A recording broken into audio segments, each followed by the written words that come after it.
तो last time हमने 11 श्लोक डिस्कस किए थे फर्स्ट कैंटो और चैप्टर 5 पहले 11 श्लोकों से।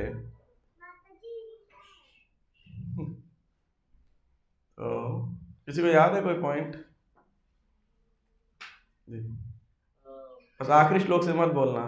व्यास देव जी बड़ा सारे ग्रंथ की रचना करने के बाद वेदास कर लिखने के बाद डिससैटिस्फाइड फील कर रहे थे। Yes and he was contemplating when Narad मुनि अपीयर्ड एंड पहले उन्होंने प्रेज करी व्यास मुनि की जो उन्होंने कंट्रीब्यूशन करा है। यस फिर उनको एक थोड़ा सा हिंट दिया कि आप अभी भी डिससैटिस्फाइड क्यों हो जबकि आप इतनी अच्छी लिनेज से आ रहे हो, पराशर मुनि के पुत्र हो and your contributions are so many.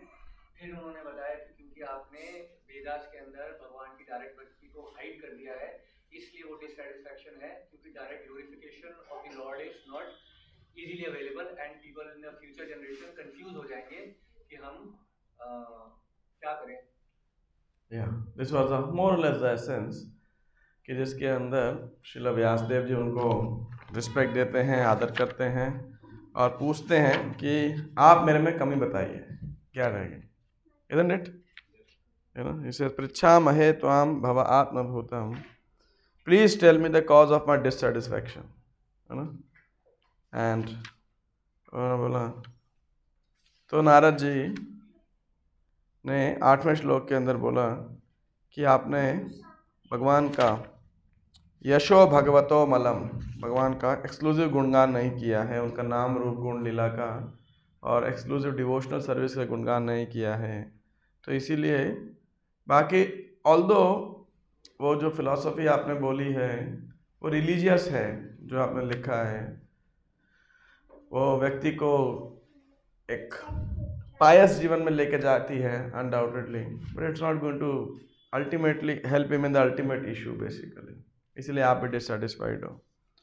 और हालांकि 4 धर्म अर्थ काम मोक्ष यथा धर्मा दयाश्चार्था मुनि वर्यानुकीर्तिता, तो हालांकि आपने धर्म अर्थ काम मोक्ष इन सबका किया लेकिन भगवान की महिमा का गुणगान नहीं किया। और इसके बाद आज इन्हें बड़ा स्ट्रॉन्ग शब्द यूज़ किए। क्या शब्द यूज़ किए थे कि वो लिटरेचर, यस, वो शब्द जो भगवान के महिमा का कीर्तन गुणगान नहीं करते हैं वो किसके समान है? The pilgrimage of cross. मतलब साधारण भाषा में बोला जाए तो आज के अखबार, मैगजीन्स, सोशल मीडिया ब्लॉग्स, है ना, अगर देखा जाए इंस्टाग्राम, ट्विटर और जो भी और अन्य अन्य साधन हैं, वो सब वास्तविकता में देखा जाए तो 99 के I think may be 99.9% they are all pilgrimage of crows. What is pilgrimage of crows? बड़ा फैंसी वर्ड है नहीं? It's a very, what does that mean pilgrimage of crows? कूड़ेदान, डस्टबिन, यू नो। नहीं नहीं, मतलब ऐसा सोचने, I don't know if I spoke this last time और नॉट, बट इट सरप्राइजेस कि इतने बड़े कंट्रीब्यूशन को नारद जी ऐसे लिख रहे हैं कि भाई तुमने कूड़ेदान बनाया है। It's like that, you no, that's what is speaking. Sometime it is very surprising कि मतलब थोड़ा अच्छा उदाहरण दे देते, हल्का दे देते। इतना स्ट्रॉन्ग उदाहरण देने की क्या जरूरत थी? वायसम तीर्थ तद्वायसम तीर्थम उशंति मानसा न यत्र हंसा निर्मंत शिक्षया।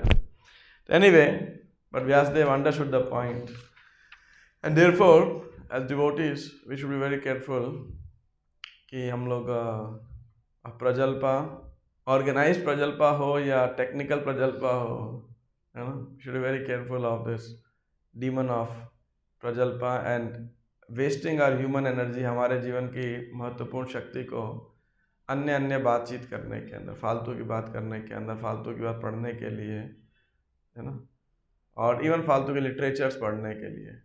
And double quotes, Krishna conscious comics literature भी कई बार होते हैं ना। कॉमिक्स तो नहीं कहना चाहिए ऐसे, लेकिन मैं इसलिए कहता हूँ क्योंकि लोग मनोरंजन के लिए पढ़ते हैं। So we should first read Srila Prabhupada books and some books we can use as reference, because कई बार डिवोटीज ने भी बुक लिखी रहती हैं, but they are not meant actually for devotees. वो भी लिखी होती है एक पर्टिकुलर ऑडियंस के लिए, नए लोगों के लिए, उस प्रकार से। जैसे for example, I have taken this topic before also, but yes, Gaur Gopal Prabhu, other devotees, when they speak, now from this point of view, what they speak is pilgrimage of crores. Am I right? Somebody may say, what is this? Then why are you preaching? So this was the issue discussed in a very high body in ISKCON that, why is Gaur Gopal Prabhu doing like this?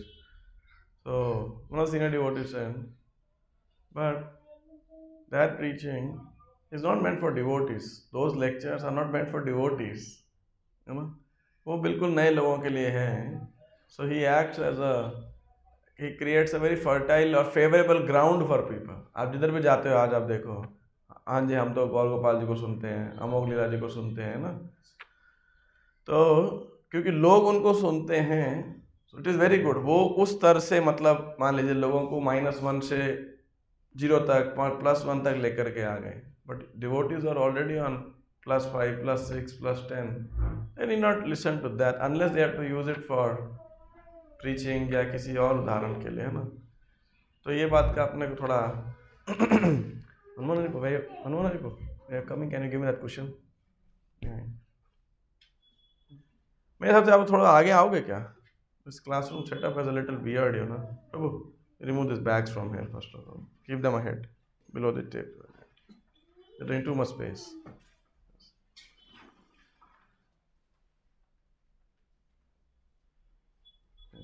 Good.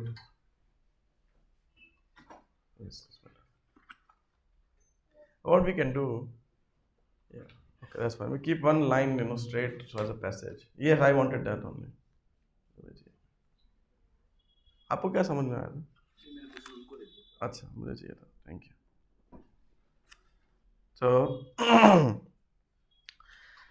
तो नारद जी ने ये तो बोल दिया व्यासदेव को कि भाई जो आपने लिखा है वो कौओं का तीर्थस्थल है. क्यों? क्योंकि इसके अंदर आपने भगवान का शुद्ध भक्ति का, भगवान के नाम रूप गुणगान नहीं किया.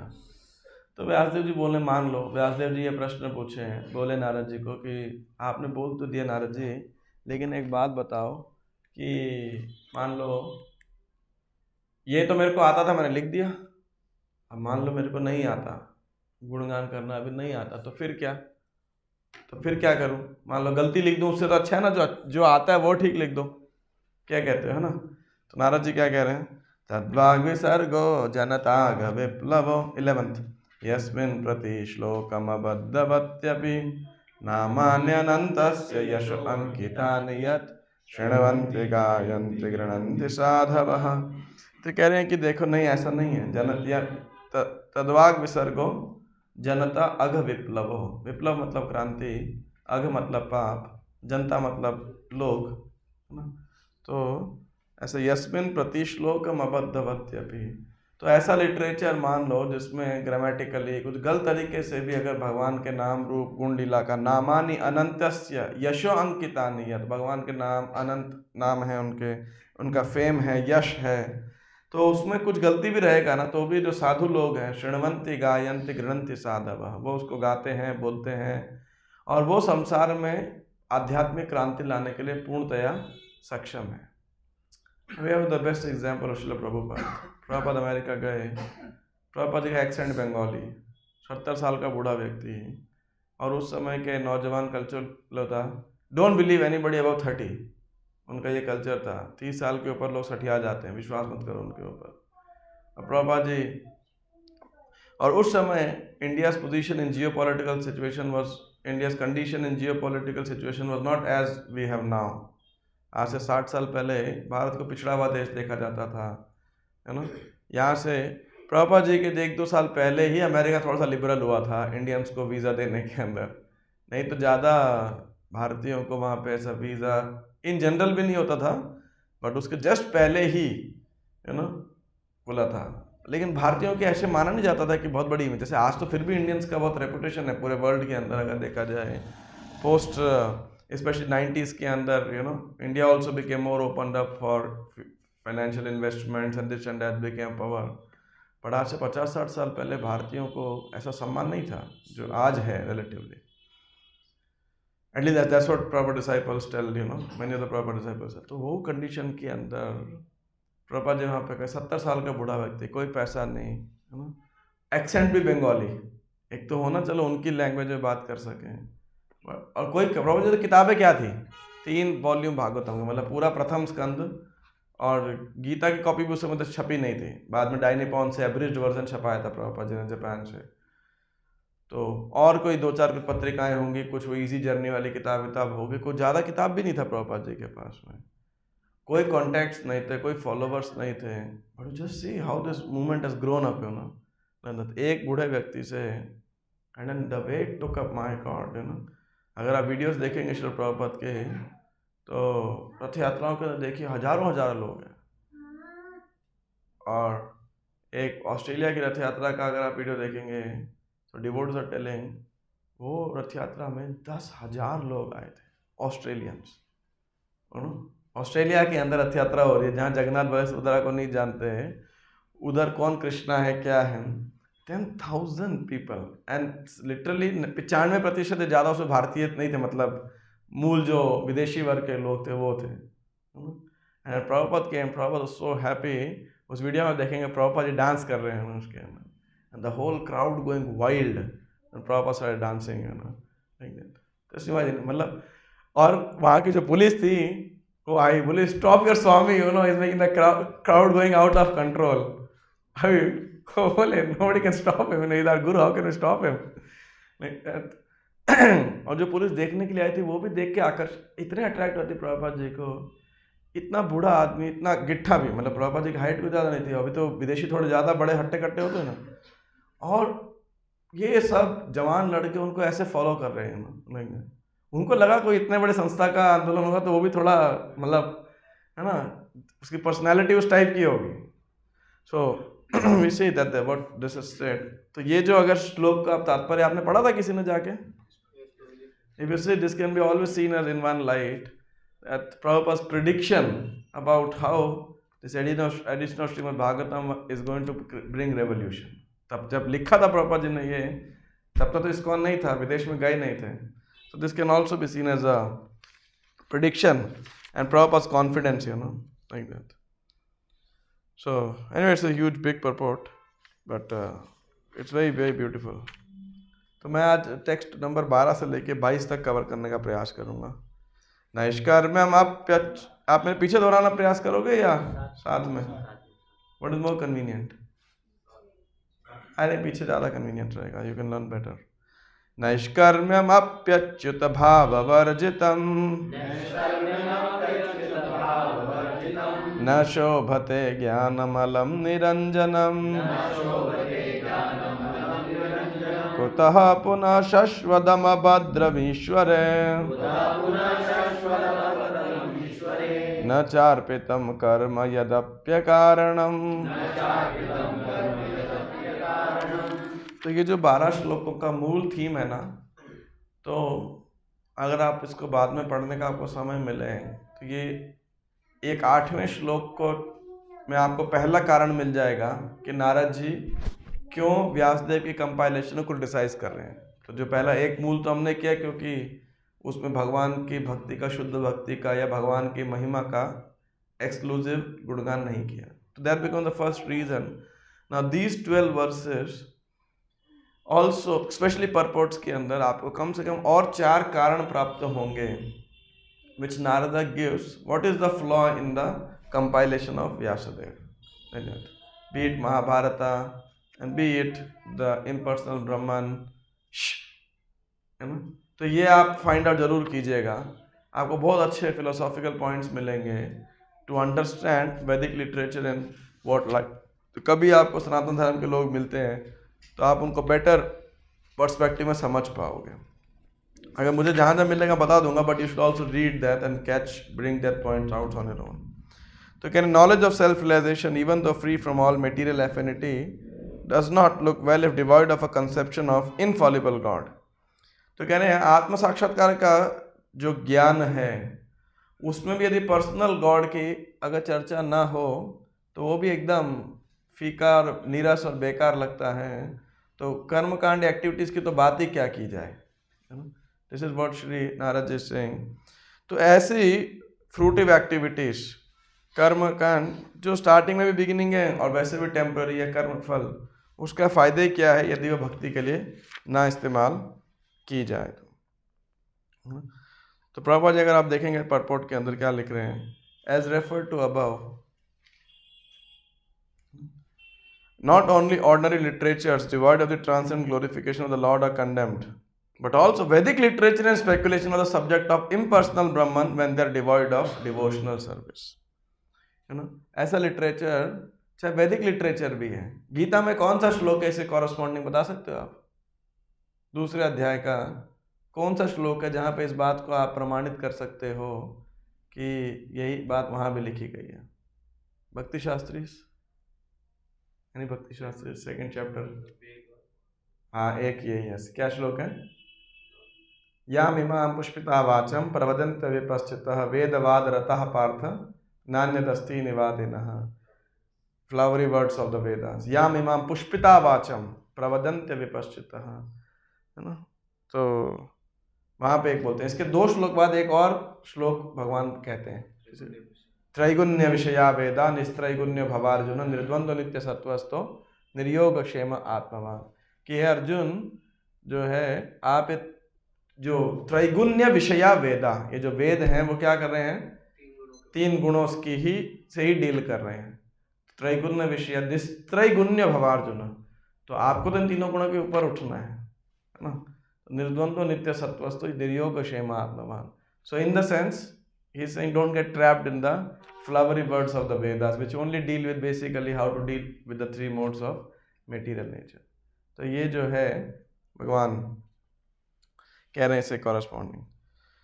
तो इसीलिए अब कोई बोलेगा कर्म कांड के साथ प्रॉब्लम क्या है? कर्म कांड मीन्स या कोई भी ऐसे एक फ्रूटिव एक्टिविटी, सकाम कर्म, सॉरी नॉट कर्म कांड, राइट वर्ड इज सकाम कर्म।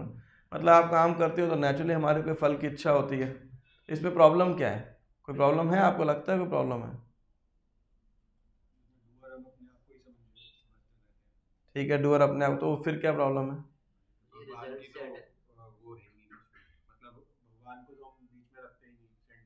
तो उससे प्रॉब्लम क्या होगी? भगवान को बीच में नहीं रखा, हम डूअर हैं, प्रॉब्लम क्या होगी? My point is next birth create कर रहे हैं, गुड। रिजल्ट से अटैचमेंट हो जाएगी, कर्म फल से आसक्ति हो जाएगी, ठीक है।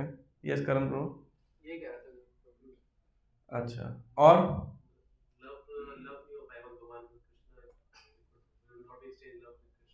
ठीक है, आपके सारे उत्तर ठीक हैं, बट टू द पॉइंट, एकदम मतलब क्या बोलते हैं बुल साई अगर आप बोलें तो क्या प्रॉब्लम क्या है इस कर्म कांड के साथ?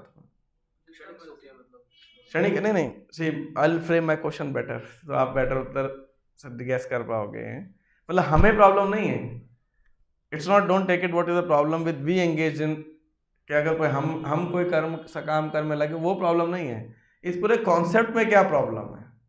तो आप डूअर तक तो पहुंच गए थे, वहां तक तो ठीक था। असली डूअर कौन है फिर? हम कृष्ण को अल्टीमेटली कॉज नहीं मानेंगे। 99% आ गए, बस कॉज के साथ में मूल प्रॉब्लम कहाँ से आती है? आई एम सॉरी, बस अब वर्ड खाली आपको वर्ड, इसका सिनोनिम वर्ड ढूंढना है।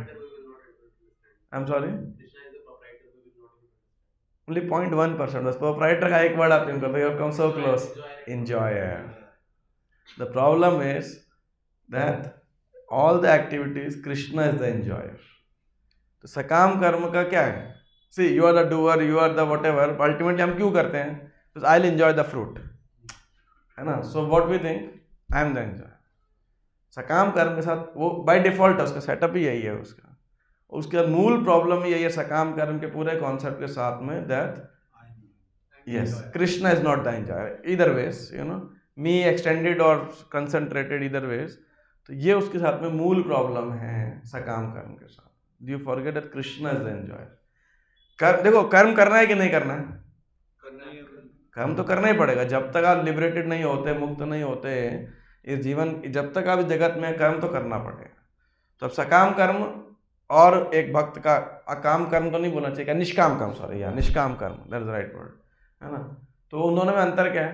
अंतर है Krishna is not the enjoyer and Krishna is the enjoyer. Activity वही रहेगी। देखो जैसे आप अभी कोई डिवोटी बन गया, मतलब बनने का प्रयास कर रहे हैं, वो भी खा रहे हैं, पहले भी खाता था, दोनों में एक्टिविटी तो अभी भी सेम है ना, तब भी चपाती खा रहे थे, आज भी रोटी खा रहे, चपाती खा रहे, फिर क्या अंतर किधर आया? नाउ वी आर ऑनरिंग प्रसादम। पहले हम खाते थे किस लिए? जीभ के चस्के के लिए। हम आज भी वही प्रसाद खाते हैं, आज भी वही आइटम वही होगा, चाहे वही टेस्ट होगा या बेटर ही टेस्ट होगा, चाहे, है ना, आज भी इंजॉय कर रहे होंगे, but we are enjoying with Krishna, है ना, we are enjoying Krishna prasad, like that. तो सो दैट वे ऐसा नहीं हो जाएगा कि भक्त बन गए तो एक्टिविटी चेंज हो गया, सब लोग अवधूत बन जाएंगे और खाना पीना छोड़ देंगे, है ना, वो ऐसा कुछ नहीं होने वाला, सब एक्टिविटी बराबर चलेगा। So that way. टेक्स्ट 13। तो नारद जी ये कह रहे हैं यहाँ पे सकाम कर्म को basically he in that way he is refuting. Actually मैं आपको एक सूत्र देता, लेकिन हुआ क्या, मैं ना गलत भागवतम की बुक उठा लाया अपनी, so I forgot my book I have written very succinct points everywhere. मैं जब मैं रीडिंग करते करते, so there is some things which I from where you get it? No, it's another building and then it's not so easy to get. मतलब you have never been to that building, Bhaktanagar. Then I have to explain it so much. So anyway, I have read and taught this section maybe, I don't know, dozens of times, if not less than that, more than that, so it doesn't matter. Text 13. अथो महाभाग भवान अमोघदृक् शुचि श्रवाः सत्यरतो धृतव्रतः उरुक्रमस्याखिलबन्धमुक्तये समाधिनानुस्मर तद्विचेष्टितम्। तो नारद जी यहाँ पे सीधा व्यासदेव जी को बस इतना ही बोला कि आपने देखो, रूट कॉज अगर आपसे कोई एक बात बोलेगा तो नारद जी ने बता दिया, भगवान के उसका गुणगान करो। Now he is encouraging Vyasadev, is empowering Vyasadev कि हे व्यासदेव आप क्या हो? महाभाग। महाभाग मतलब महाभाग्यशाली भाई, तो सरल है एकदम। महाभाग, महा मतलब महान, महाभारत मतलब प्रॉपर है the history of greater India, है ना, या ग्रेट इंडिया जो भी है। तो महा मतलब आप जाने, महा क्लीनिंग अपन बोलते हैं ना, कितनी बार यूज करते हैं, महाफीस्ट, महा क्लीनिंग, ऐसा अपने लोग तो एकदम महा तो जार्गन की तरह यूज करते हैं, है ना, है महाप्रसाद, है ना, तो है महाआरती, ये कहा महाअभिषेक, महाअभिषेक, महाअभिषेक तो समझता है यार, महाआरती किधर बोलते हैं? चलो हाँ, जन्माष्टमी वाला, राइट, 12 बजे जो 12:30 अपने से 12 साढ़े, राइट। तो अब देखिए व्यासदेव जी के बारे में यहाँ क्या लिख रहे हैं, क्या बोल रहे हैं नारद जी। देखिए बोलने का ना मतलब as a leader, as a preacher, ठीक है, इस सभा में अभी आपको काम ना है, लेकिन ऐसा कोई अच्छा आदमी हो ना, ट्रस्टवर्दी, तो उसको ऐसा एनकरेज जरूर करना चाहिए, सटीक होना चाहिए वह एनकरेजमेंट, और कोई अच्छा बनने का प्रयास करे तो भी करना चाहिए, भाई ऐसा बनो। ऐसे नॉर्मली दुनिया में क्या होता है, लोग इवन पेरेंट्स भी बच्चे से, देख तू इतना नालायक है, पड़ोसी का बच्चा कितना अच्छा है, वो बोलता है आप, वो सोच रहा होता है मन के अंदर उसके माँ बाप इतने अच्छे हैं, आप ऐसे ही हो, है ना, वो भी ऐसा सोच रहा होता है बच्चा भी, को है ना, तो वो बोलता नहीं अभी क्योंकि वो छोटा है, तो क्या बोलेगा, अभी बड़ा होएगा तो बाद में बोलेगा, तो भी है। हाँ जी, क्या कह रहे हैं, बोल देते हो।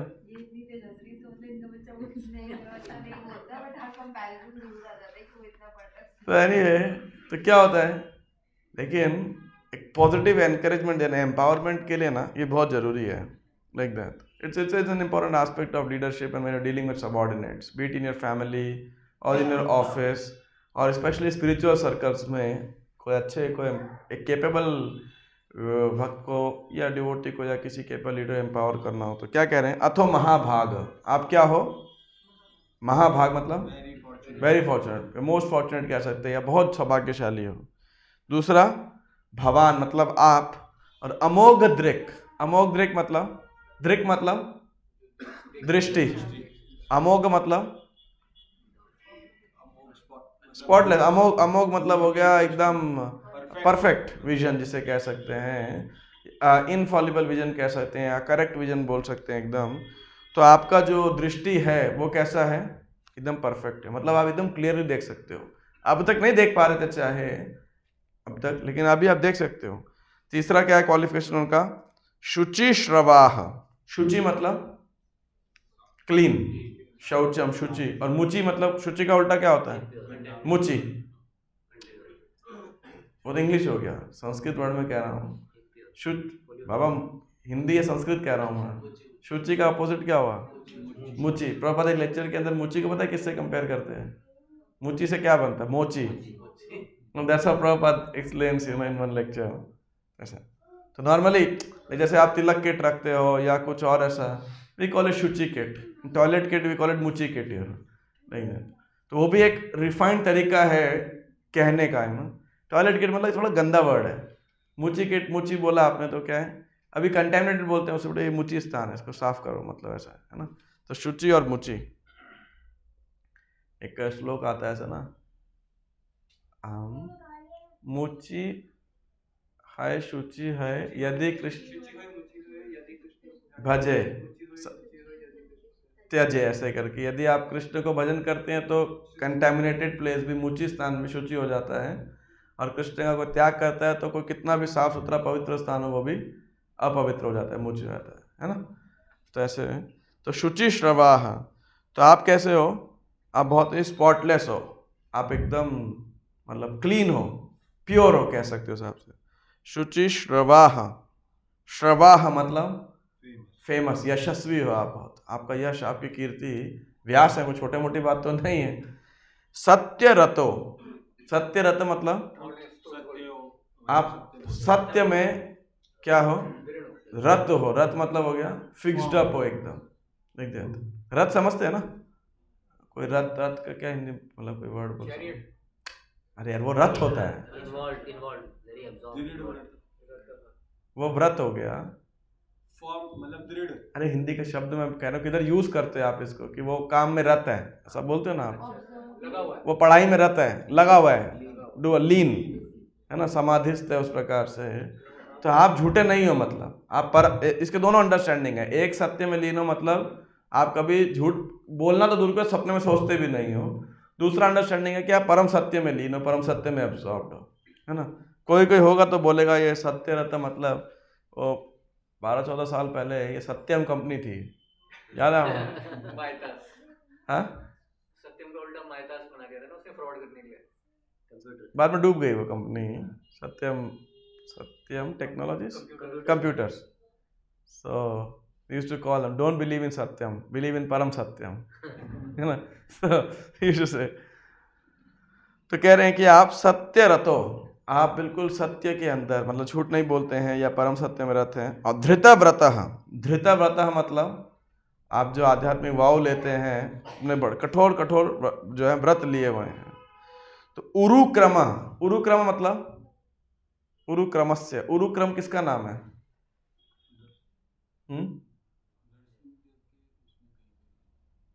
नरसिंहदेव में भी यूज होता है, but specifically Urukrama is for Vaman Dev, Vaman Dev. इसका मतलब होता है कि जिनके बड़े उरुक्रमा, मतलब जो कार्य हैं, activities are very powerful, you know, like that, बहुत इनकंसीवेबल। जैसे वामन देव क्या आए, छोटे बच्चे के रूप में आए, ऐसे बड़े हुए 2 कदम में सारा ब्रह्मांड नाप लिया, तीसरा रखने की जगह नहीं। इसीलिए बिले बतो उरुक्रम विक्रमा नहीं है, कई जगह आपको शब्द आएगा उरुक्रमा या त्रिविक्रमा, है ना।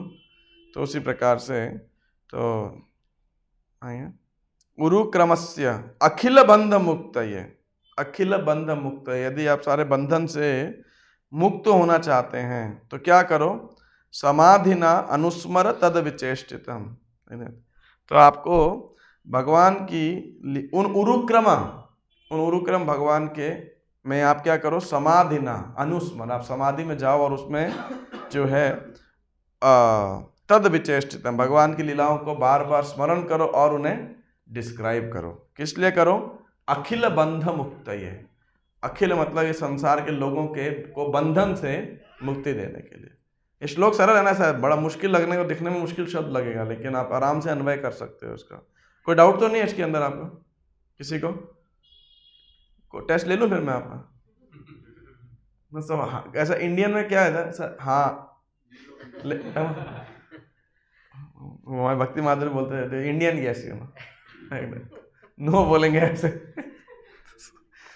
अथो महाभाग भवान, so O Vyasdev, your vision is completely perfect, your good frame is spotless, amogadrik, no sorry, Shuchi Shrabaha, you are firm in vow and situated in truthfulness, and thus you can think of the pastimes of the Lord in trance for the liberation of the people in general from all material bondage.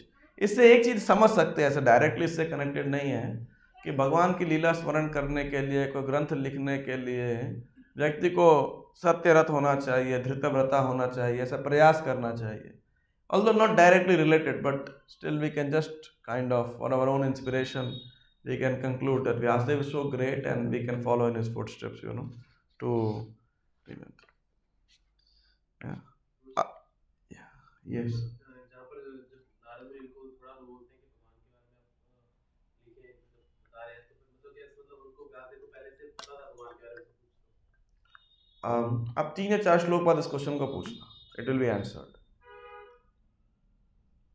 ये सब कुछ लिखने के बाद उनको limitation हुआ, जैसे गुरु परंपरा को भी सेवा कर रहे थे व्यासदेव जी, तो उन्होंने पहले नहीं पूछा था कि लिखना चाहिए लिखना चाहिए, या विदाउट इंस्ट्रक्शंस लिख रहे थे?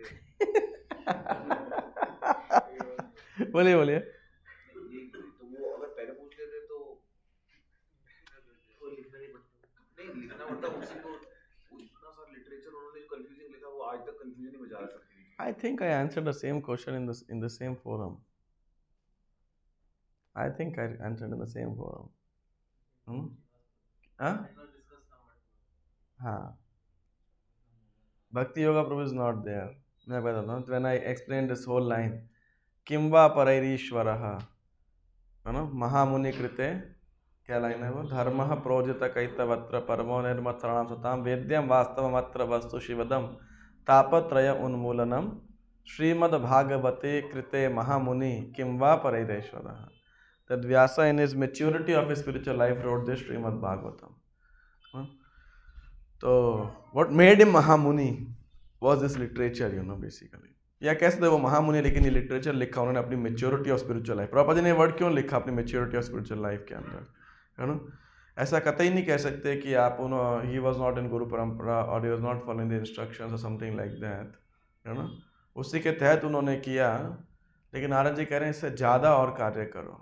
देखो, this whole thing is the glorification of Srimad Bhagavatam, कि श्रीमद् भागवतम कितना एक्सक्लूसिव ग्रंथ है बेसिकली, है ना. अगर वो ऐसे ही लिख देता डायरेक्टली, हाँ लिखा है, एक और लिटरेचर है, क्या फर्क पड़ता है.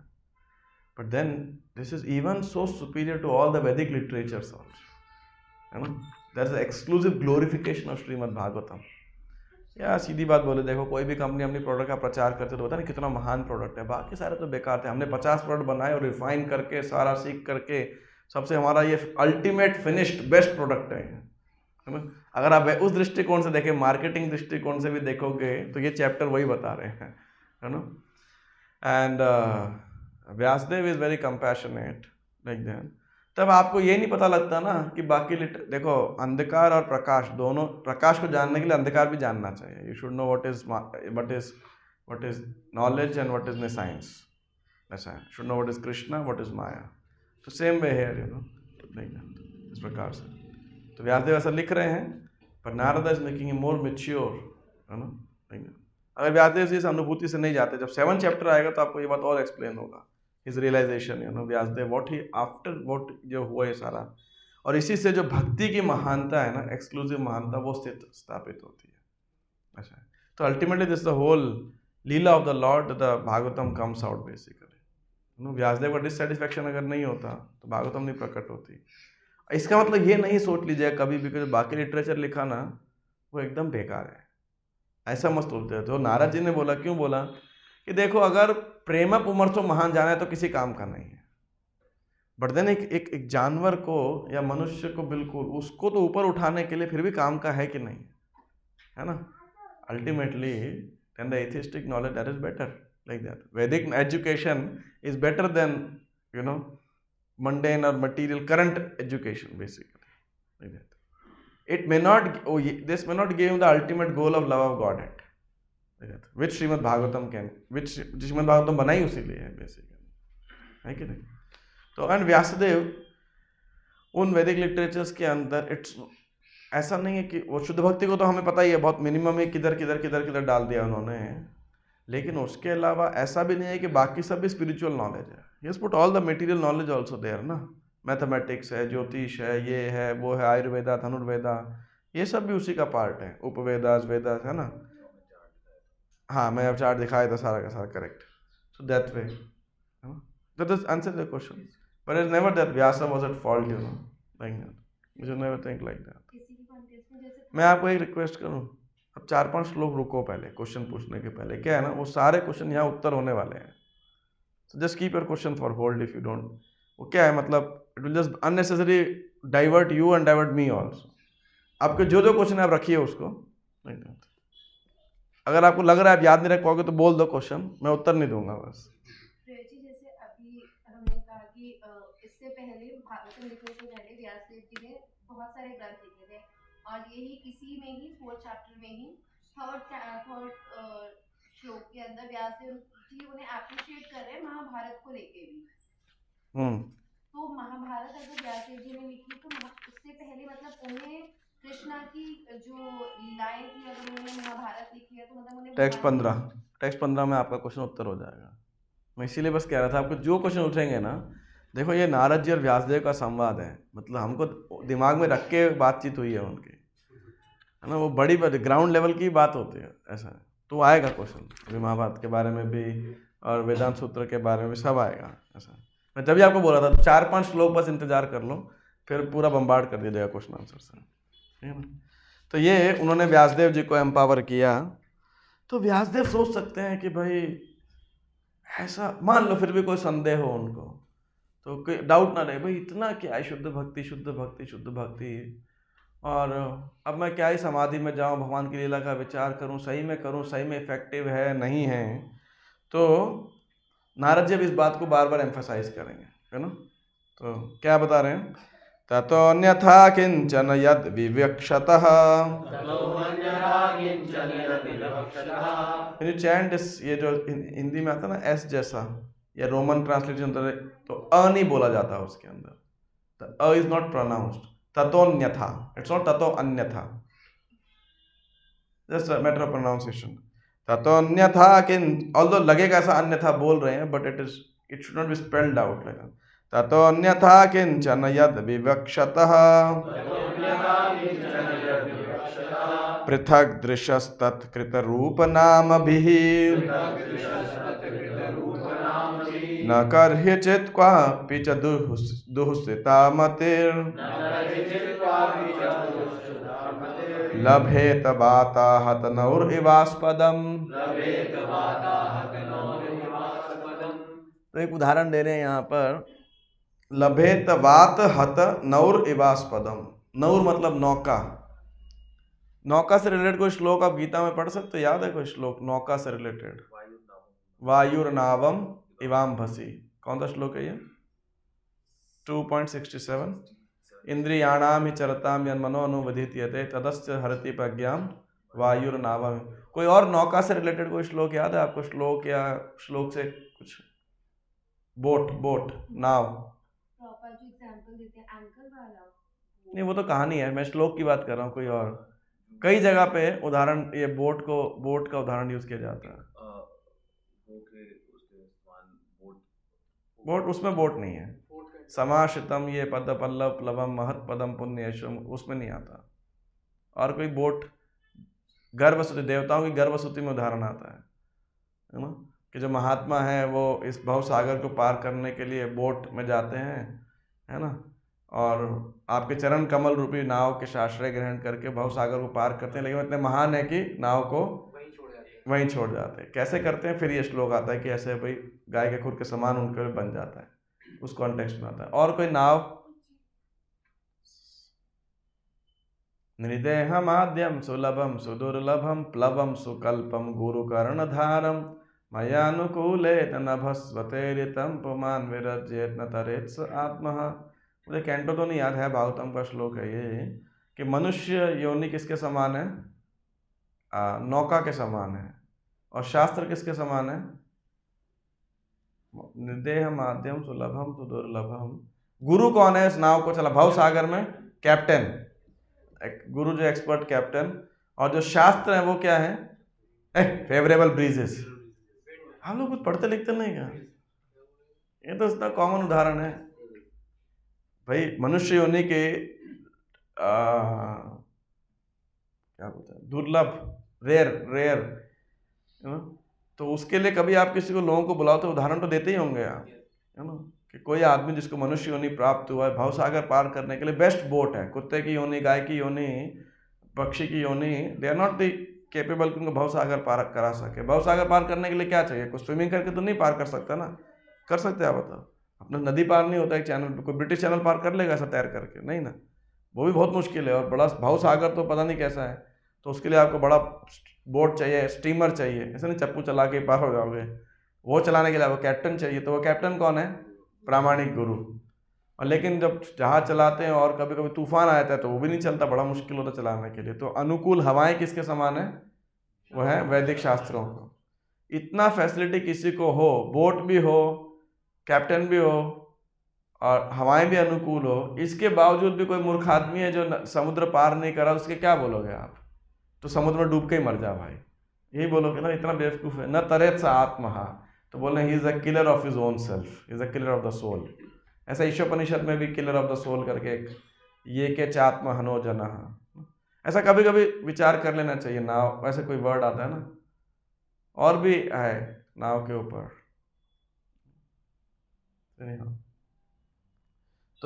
तो ऐसा नाव हो गया जो वायु के द्वारा हिलाया गया। जब नाव खड़ा रहता है ना कोई नदी के बीच में, उसको ऐसा बांध देते हैं लंगर। जब ऐसे कोई नाव अगर आप नदी के बीच में छोड़ दो रात में, मान लो ऐसे बीच में या किनारे पे भी छोड़ दो, लेकिन खुली छोड़ दो, तो क्या होता है?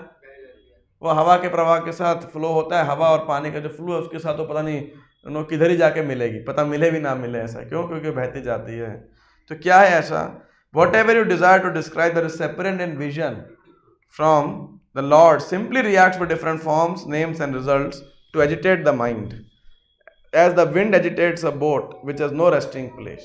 you know, कि अगर प्रॉपर बंदरगाह में नाव नहीं बांधा है तो किधर भी जाती है। उसी प्रकार से ऐसे कोई भी शब्द हैं, ऐसे कोई भी गान हैं जो आप वर्णन करना चाहते हो, लेकिन उसमें भगवान के नाम, रूप और परिणामों के रूप, यानी विभिन्न रूप, विभिन्न नाम, ये सब जो कुछ भी वर्णन करना चाहते हो वो माइंड को सिर्फ एजिटेट करता है बेसिकली। देखो कोई बोले जैसे आपको कैसे एजिटेट करता है, कोई बोलेगा वैदिक लिटरेचर कैसे एजिटेट करता है, भाई ये यज्ञ करो फलाना फल मिलेगा, है ना। कई बार जीवन में कष्ट आ रहा होता है तो लोग किसके पास जाते हैं? ज्योतिषी के पास। उसके बाद क्या होता है? शांति मिल जाती है उन्हें, है? अनुभव है आप में? कोई गया ज्योतिषी के पास? कभी नहीं गया? गए रहेंगे ना, आसपास देखा भी रहेगा। फिर ज्योतिष क्या बोलेगा? नहीं आपका ये प्रॉब्लम है, आपका वो प्रॉब्लम था, कुछ कुछ गणना सही भी होगी। फिर उपाय क्या करना है? वो पुखराज डालो, ये नग डालो, वो डालो, फलाना चीज करो, 21 दिन ये यज्ञ करो, ये तपस्या करो, ये मंत्र उच्चारण करो। फिर आदमी करता भी है, फिर क्या होता है? फिर वो उसका परिणाम उतना मिलता नहीं है। फिर क्या होता है? फिर सोचता है ये ज्योतिषी बेकार था, अब दूसरे के पास जाते हैं। It simply agitates the mind, even though Jyotish is a bonafide science, है ना। तो ऐसे कोई भी चीज के विषय के ऊपर, आप मान लो क्रिकेट वर्ल्ड कप है, अभी भारत हार गया ना इस बारी जो फाइनल में था। आप देखो मन उत्तेजित हो जाएगा, जीत जाता तो दूसरी उत्तेजना पड़ी रहती है ना, क्योंकि भगवान का के नाम रूप गुण लीला नहीं है उसके अंदर, वो आपको उत्तेजित करना ही करना है, वो डेफिनेटली। तो इसीलिए वो कह रहे हैं कि वो सिर्फ, तो हे व्यासदेव, उनको व्यासदेव को डाउट ना रहे ना कि ठीक है मैं भगवान की लीला भी समझ देता हूँ, कुछ और भी जो बेनिफिशियल हो लिख देता हूँ। कई बार लोग होता है ना, तो मुझे शास्त्र क्या बता रहे, कुछ प्रैक्टिकल बताओ ना, है ना। तो ऐसे बोलते जैसे शास्त्र कुछ प्रैक्टिकल नहीं है ना। वो अलग बात है, शास्त्र should be presented in a very relatable manner, that is the expertise of the teacher और द प्रीचर। लेकिन कई बार लोग ऐसा सोचते हैं, मुझे प्रैक्टिकल कुछ बताओ। प्रभुपाद बुक्स प्रैक्टिकल नहीं लगती, जितनी भी आजकल motivational double quote spiritual books रहती हैं वो बड़ी मोटिवेशनल लिखती हैं, है ना। एक हमारे बुक के शॉप में टाइटल देखा, बी द स्मार्टर यू, ऐसा करके एक टाइटल है। देखा है आपने किसी ने? सफ़ेद रंग का किताब है, लाल रंग से लिखा है उसमें, मैं आज ही देखा। इनका बुक है प्रभु जी? मुझे, मैं तो टाइटल देखा, दूर से देखा, बड़ा बड़ा टाइटल लिखा था, तो शायद ब्रज बिहारी प्रोफेसर, मुझे पूरा नहीं पता, जो भी है। डिवोटी अपने चौपाटी के डिवोटी हैं, उन्होंने तुलसी पब्लिकेशन का बुक है वो तो, लेकिन अंदर क्या कंटेंट मैंने वो भी नहीं खोला, लेकिन मैं टाइटल से वो अच्छा लगे अट्रैक्टिव। एक भगवत गीता है और एक बी द स्मार्टर यू है, हाँ। तो हो सकता है उस स्मार्टर यू के अंदर उन्हें गीता के ही 5 सूत्र लिखे होंगे, लेकिन अट्रैक्टिव कौन सा लगता है ना। लेकिन जब अगर उसमें डाइल्यूट कर देंगे टीचिंग तो क्या होगा, वही चीज़ मन को वो उत्तेजित कर दी जाएगी। तो री एम्फसाइज करने के लिए व्यासदेव इसके अलावा कुछ मत करना, पॉइंट ये है, सिर्फ और सिर्फ भगवान का नाम रूप गुण लीला को एक्सक्लूसिवली आप गुणगान करो, नहीं तो वो ऐसे नाव के समान ही एजिटेट करेगी। अच्छा, अब तो हैवी बात बोलने वाले हैं। जुगुप्सितं धर्म कृते अनुशासतः जुगुप्सितं धर्मकृते अनुशासनः स्वभावरक्तस्य महान् व्यतिक्रमः यद्वाक्यतो धर्म इति तरः स्थितो न मन्यते तस्य निवारणं जनः। अब इसमें आप देखिए महाभारत पूरा भरा पड़ा है, तात्पर्य में ना ऐसे ही खाली वर्ड स्कैन करो आप, तो पूरा महाभारत है इसके अंदर। एनीवे क्या करें, जुगुप्सितम।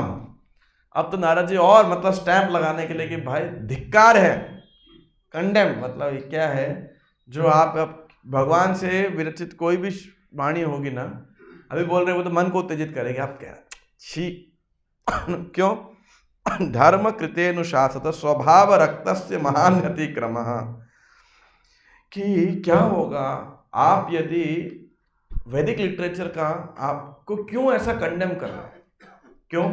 लोग तो अपने स्वभाव से आसक्त हैं, स्वभाव रक्तस्य महान व्यतिक्रम। क्या स्वभाव है उनका? एंजॉयिंग मेंटालिटी, है ना। अब कैसे एंजॉय करेंगे वो? वैदिक साहित्य के नाम पे एंजॉय करेंगे, क्योंकि आपने उसे एंजॉयिंग मेंटालिटी को बढ़ा दिया।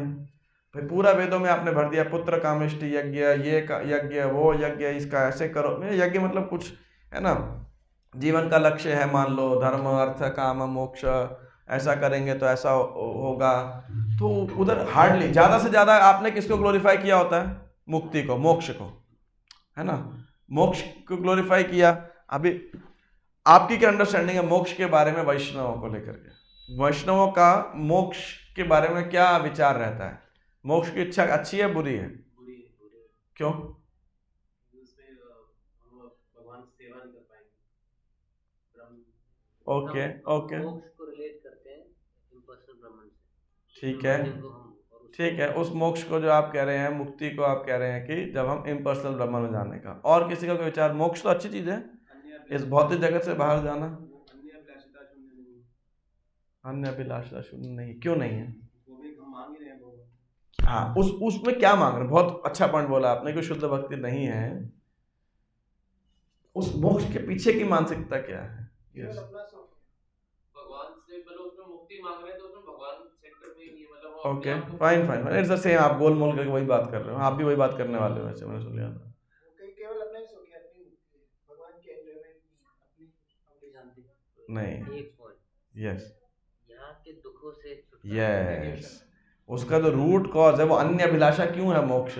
बिकॉज वो स्व दुख निवृत्ति की इच्छा है। इधर नहीं रहना, अभी उधर जाओ, शांति, है ना। तो इसीलिए वो शुद्ध भक्ति में भी नहीं आता है और उसमें आनंद भी नहीं, क्योंकि स्व दुख निवृत्ति है। तो ज्यादा से ज्यादा अगर कोई कर रहा है तो वो यही है, धर्म अर्थ काम मोक्ष। धर्म करो किस लिए? भाई तुम्हारे पास अर्थ होगा, है ना। तो लोग भाई भगवान को जाते ही किस लिए? एक बात बताओ, अपने लोग तो सब सनातन धर्म में बड़े हुए, तो जो भी आरती करते थे, मंगलवार को हनुमान जी के पास जाते थे, और कब सोमवार को शिव जी के पास गए, रविवार को सूर्य का अर्घ दे रहा है, और क्या क्या रहता है? साईं बाबा कहाँ से आ गए? बृहस्पति यार, साईं बाबा को तो पता नहीं कौन फॉलो करता है, भगवान मालिक है, लेकिन करते हैं अलग बात है, बहुत भीड़ रहती है, हमारे भक्त जाते हैं, गीता बांटते हैं उधर भी। लेकिन पहले थर्सडे को किसका रहता है? बृहस्पति का होना चाहिए, पता नहीं बाकी क्या रहता है। साईं बाबा कहाँ से आ गए, भगवान मालिक है, तो मार्केट कैप्चर कर लिया उन्होंने। और शुक्रवार को ये कहाँ से, ये भी फिल्म से आई है। शुक्र देवता को प्रसन्न नहीं करें। शुक्राचार्य नहीं नहीं, कुछ तो जो भी है, मतलब अपने लोगों को, हम हिंदू भी नहीं है, मतलब ये कह सकते हैं हम कि हमको वो भी साथ हम ये कह सकते हो कि हमने को वो भी नहीं जानकारी है। Anyway that's on lighter note. तो पर जब भी लोग ऐसे पूजा करते थे, है ना, दीपावली पे लक्ष्मी की पूजा कर रहे हैं, सरस्वती पूजा पे सरस्वती की पूजा कर रहे हैं, और कुछ भी ऐसा, तो जनरली किस मोटिवेशन से जाते थे? चलो बच्चे होंगे तो बोले बूंदी का प्रसाद मिलेगा, मान लो। थोड़े बड़े होने में सेंस आ गया तो जाते किस लिए थे? भाई भगवान एग्जाम में अच्छे नंबर दिला दो, नौकरी लग जाए, शादी हो जाए, घर बन जाए, ये दुख कम हो जाए, ये हो जाए, वो हो जाए, मतलब कुल मिला के। और जो भी अपन आरती वारती गाते थे उनके पीछे यही भाव होता था ना, है ना। और जो कोई ये आरती गावे, है ना, ऐसे ऐसे सब लिखा रहेगा, और एंड में श्रुति फल भी ऐसा ही होता था, मन वांछित फल पावे, है ना, ऐसा ऐसा करके। तो वो कह रहे हैं कि देखो, लोगों की इंजॉइंग मेंटेलिटी को आपने कम नहीं किया, क्या किया, और बढ़ा दिया। मतलब ये है कि भाई तुम मानो जैसे सर्दी है, अभी सर्दी में आप जूस पियोगे या आइसक्रीम खाओगे, ऐसा कुछ खाओगे तो क्या होएगा? गला खराब होगा। तो क्या कह रहे हैं कि ठीक है, थोड़ा गर्म करके जूस पी लो। करना क्या है? फिर भी एनकरेज क्या कर रहे हो? जूस पीने को ही कर रहे हैं ना, है कि नहीं? या फिर बोलेगा कि जैसे हम, आप सच्चाई बता, इंसिडेंट बताता हूँ आपको। क्या हुआ, मैं मम्मी बहन से पहले last marriage I ever attended before joining, तो मेरी जो बड़ी सिस्टर की ननद की शादी थी, तो मैं उधर गया, तो जो मेरी सिस्टर के रिलेटिव्स साइड थे, ससुराल वाले साइड में, तो उधर उनका जो लंच क्या रहता है, जो भी भोज वगैरह रहता है ऐसा, तो उधर खा रहे थे वो लोग।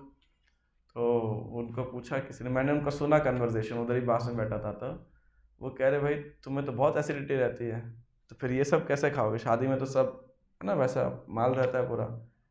तो वो बोले नहीं, मैं जेब में 2 डाइजिन लेके आया हूँ। फिर क्या कहता है, भाई तुम्हारी शुगर बढ़ी हुई है, ऐसा कुछ तो था, शुगर था, पता नहीं एग्जैक्टली क्या था। तो बोले उसका भी जुगाड़ लेके आया हूँ मैं। तो अब इससे होगा क्या? एलोपैथी मेडिसिन आदमी की को परहेज रखने से नहीं सिखा रही, वो क्या कहते हैं, दवाई खाते रहो, खाओ कुछ भी, वैसे तुम कुछ भी खाओ तो आदमी का तापमान ही बढ़ा रहे हैं ना। एक तरफ से आप बीमारी बढ़ा रहे हो, एक तरफ से आप उसको क्योर भी दे रहे हो। इसका फायदा क्या है? आप रूट कॉज तो नहीं हिट कर रहे, समझ रहे बात को ना। तो ऐसे ही व्यासदेव जी आपके वैदिक लिटरेचर लोगों को क्या करेंगे, अब धर्म के नाम पे लोग इंजॉय करेंगे। वो सोचेंगे धर्म का मूल लक्ष्य यही है, क्या है? पैसा कमाओ, अर्थ कमाओ, इकोनॉमिक डेवलपमेंट, या सुखी रहो, संसार में सुखी रहना जो है। पर संसार में सुखी कौन रह सकता है भाई? दुखालय में शाश्वतम है। तो लेकिन व्यासदेव आपने इस कंसेप्शन को बढ़ा दिया। गॉट द पॉइंट ना? आप नहीं समझ पा रहे बात को? आर यू गेटिंग दिस और नॉट? तो अब इसके लिए उदाहरण क्या है? तो व्यासदेव जी किसको कह रहे हैं जुगुप्सितम, क्या कंडेम है? तो एक आपको उत्तर मिलेगा यहाँ पर, एक जो मैं रूट कॉज है क्यों व्यासदेव का कंसर्न है, वो है कि भाई देखो, अब मांसाहार करना अच्छा है बुरा है? बुरा है। स्वाभाविक बुरा है। पशु को मारना बुरा है, कोई भी जीव जंतु को मारना वो अच्छा नहीं है। लेकिन वैदिक शास्त्रों के अंदर पशु बलि भी लिखी गई है, ठीक बात है कि नहीं? तो कलयुग से पहले तो क्या होता था, केपेबल ब्राह्मण होते थे, और ये अश्वमेध यज्ञ, गोमेध यज्ञ जब होता था तो वो पशु को मारते थे, जब काटते थे जो भी, तो क्या होता था, उसी को नया बॉडी, यूथफुल बॉडी मिल जाता था उसी जीव को। ये उस यज्ञ का मतलब टेस्ट माना जाता था कि यज्ञ सही हुआ कि गलत रहा, ठीक है ना।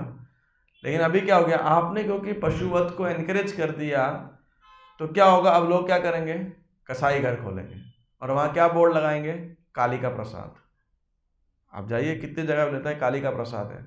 एक बार एक आदमी था, दुर्गा देवी का भक्त था, तो उसने दुर्गा देवी की तपस्या की, दुर्गा देवी सामने प्रस्तुत हो गई, बोले क्या चाहिए तुमको? वो दुर्गा देवी को कहता है कि आप मेरे को ये कष्ट है दूर कर दोगे, मैं आपको भैंस की बलि चढ़ाऊंगा।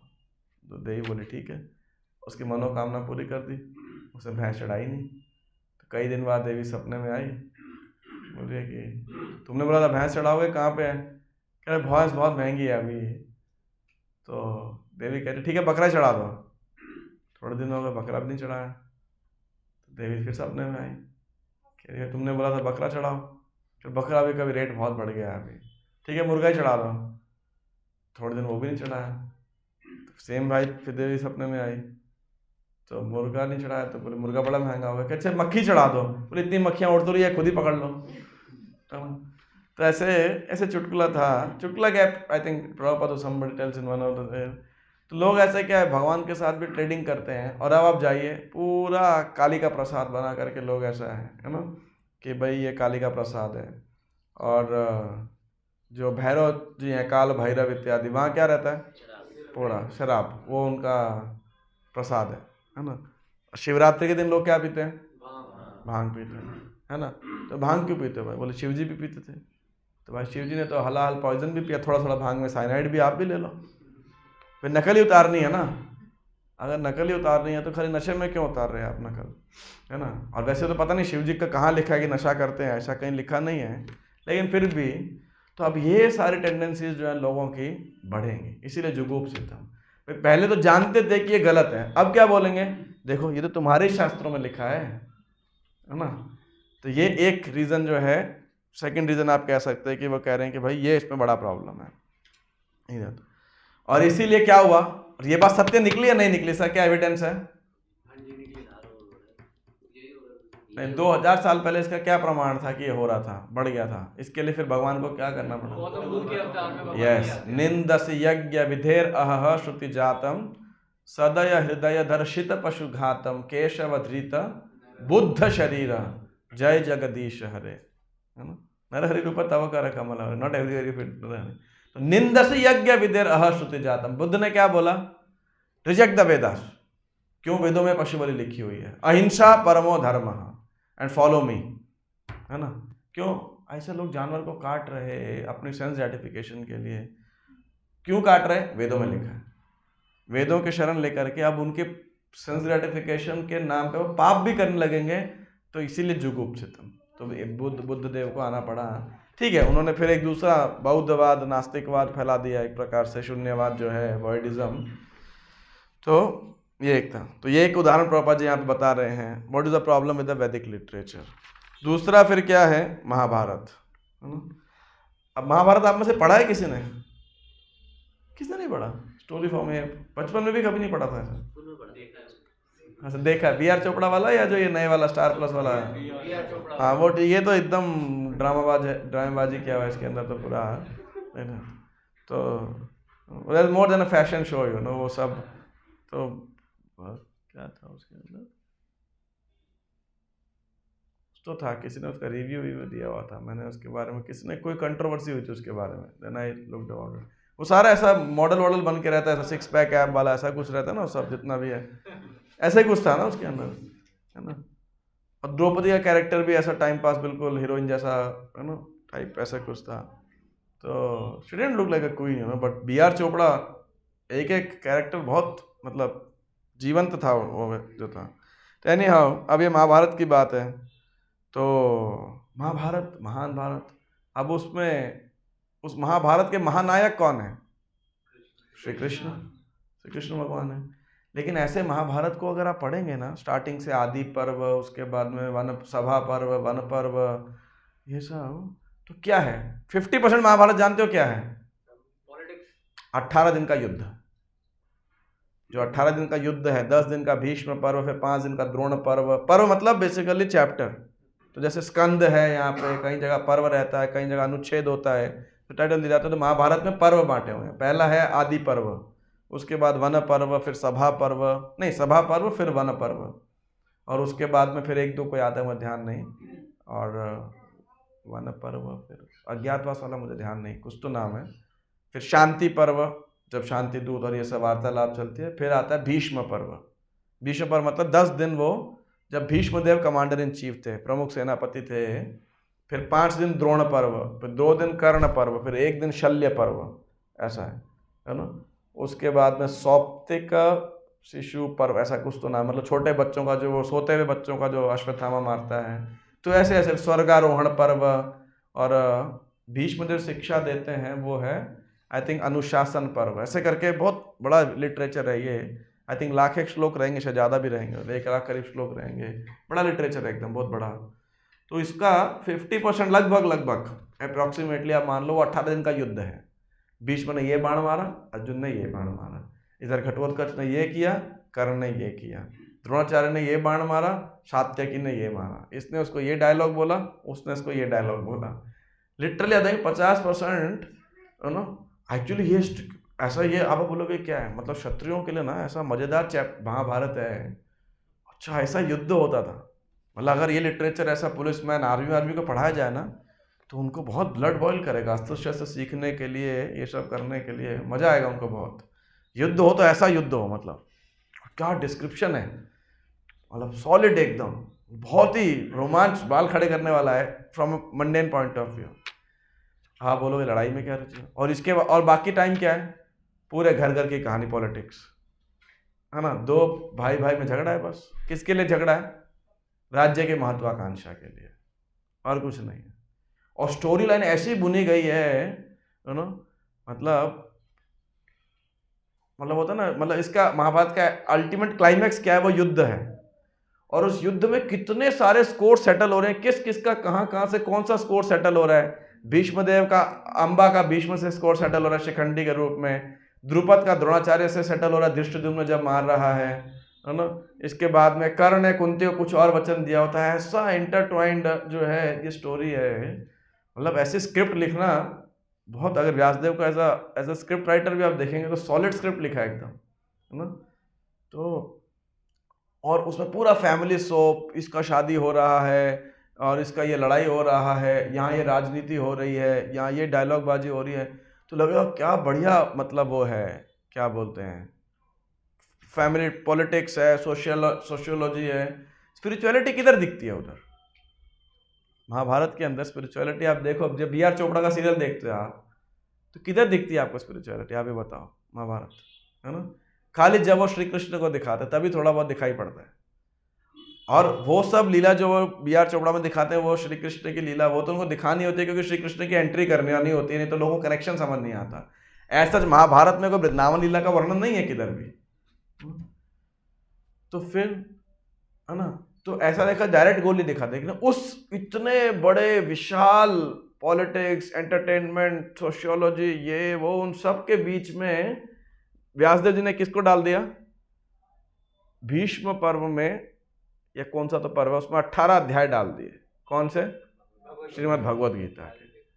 और जिस एपिसोड के अंदर गीता होगी ना, लोग चुप करके बैठ जाएंगे, उस दिन सुनेंगे नहीं, देखेंगे, है ना, क्योंकि एक्शन तो कुछ हो नहीं रहा, है ना, उपदेश हो रहा है। उपदेश को क्या फर्क पड़ता है, वो तो अर्जुन को मोटिवेशन दे रहे हैं, हमें क्या करना है ना। लेकिन वो 18 अध्याय उस गीता का पूरा, महाभारत का पूरा सार है। तो प्रभा जी कह रहे हैं, देखो ये सेकंड लास्ट जो पैराग्राफ है, इन histories like the Mahabharata, of course, there are topics on transcendental subjects along with material topics. The Bhagavad Gita is there in the Mahabharata. The whole idea of the Mahabharata culminates in the ultimate instruction of the Bhagavad Gita. वो क्या है? सर्वधर्मान परित्यज्य. And that one should relinquish all other engagements and should engage oneself solely and fully in surrendering unto the lotus feet of Lord Shri Krishna. But men with materialistic tendencies are more attracted. It can be men and women both. Are more attracted to the politics, economics and philanthropic activities mentioned in the Mahabharata than to the principal topic, namely the Bhagavad Gita. This compromising spirit of Vyasadeva is directly condemned by Narada, who advises him to directly proclaim that the prime necessity of human life is to realize one's eternal relationship with the Lord and thus surrender unto him without delay. तो व्यासदेव सोच रहे थे कि कोई बच्चा होता है, कड़वी मिठाई होती है तो क्या करो, दवाई होती है तो उसे क्या करो, ऐसा मिठाई में डाल के खिला दो, है ना।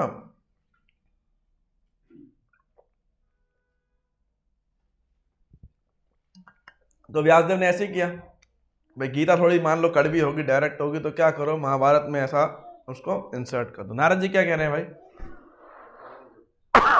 इसमें तो कॉम्प्रोमाइज हो गया। बच्चा क्या कर रहा है, मिठाई तो खा रहा है, बीच में से गोली निकाल के फेंक जा रहा है, फायदा क्या हुआ उसका? तो फायदा नहीं, मिठाई खा के और क्या होगा, उल्टा और तापमान बढ़ेगा, उसके टेम्परेचर और बढ़ेगा। तो क्या किया जाए? तो नारद जी क्या कह रहे हैं? कह रहे हैं भाई तुम्हारी गलती यही है कि तुमने कृष्ण की लीला को दवाई समझ लिया। वो तो अल्टीमेट मिठाई ही है कि नहीं?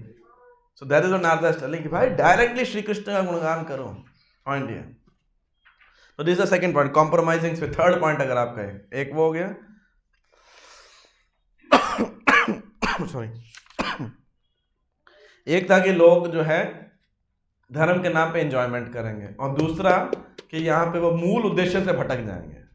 महाभारत जैसे ही हो गया। दिस आंसर योर क्वेश्चन माता जी? जी, my question was कि जब व्यासदेव ने महाभारत लिखी थी, एक टेक्स्ट में जैसे नारद मुनि व्यासदेव को कह रहे थे कि आपने अभी तक क्योंकि भगवान की लीला गुण के किसी भी का वर्णन नहीं करा, पर जब व्यासदेव महाभारत लिख रहे थे तब तो उन्हें व्यासदेव को पता था कि कृष्ण इज द अल्टीमेट, मतलब he is the supreme personality of God है। तो उस टाइम अगर उन्हें वो सब पता था तो दैट मींस व्यासदेव को भगवान की गुण लीलाएं और वो सब के बारे में भी तब पता होगा। फिर उनके मन में तब थॉट प्रोसेस नहीं आया था कि हाँ उन्होंने इतने शास्त्र लिखे हैं तो उनको, यही तो क्वेश्चन इनका था। वही तुम्हें कह रहा हूँ, उससे मन में आ जाता तो किंबा भागवतम की ग्लोरिफिकेशन कैसे होती फिर, कि भागवतम इतना उत्कृष्ट लिटरेचर है ना? पॉइंट ये है कि नहीं? But the problem in Mahabharata is कि डायरेक्ट ग्लोरिफिकेशन। भागवतम में क्या शुरू होता है? ओम नमो भगवते वासुदेवाय जन्माद्यस्य यतोऽन्वयादितरतश्चार्थेषु अभिज्ञः स्वराट। स्ट्रेट अवे श्री कृष्ण है ना। बस ये प्रीफेस खत्म हो जाएगा तो directly Krishna will enter into the scene. कहाँ पे शुरू होंगे? कृष्ण आएंगे जब अश्वत्थामा का, straight away like that. Yes in दोनों क्वेश्चन को ऐसे समझा जा सकता है कि जैसे अर्जुन भाई उत्तर हो गए, क्यों समझ रहे हो? छोड़ो ना, आगे बढ़ो। कॉम्प्रोमाइजिंग स्पिरिट कि व्यासदेव ने दवाई को ऐसा मतलब इतना डाइल्यूट कर दिया अल्टीमेट मैसेज को। वो 5.15 में ही है।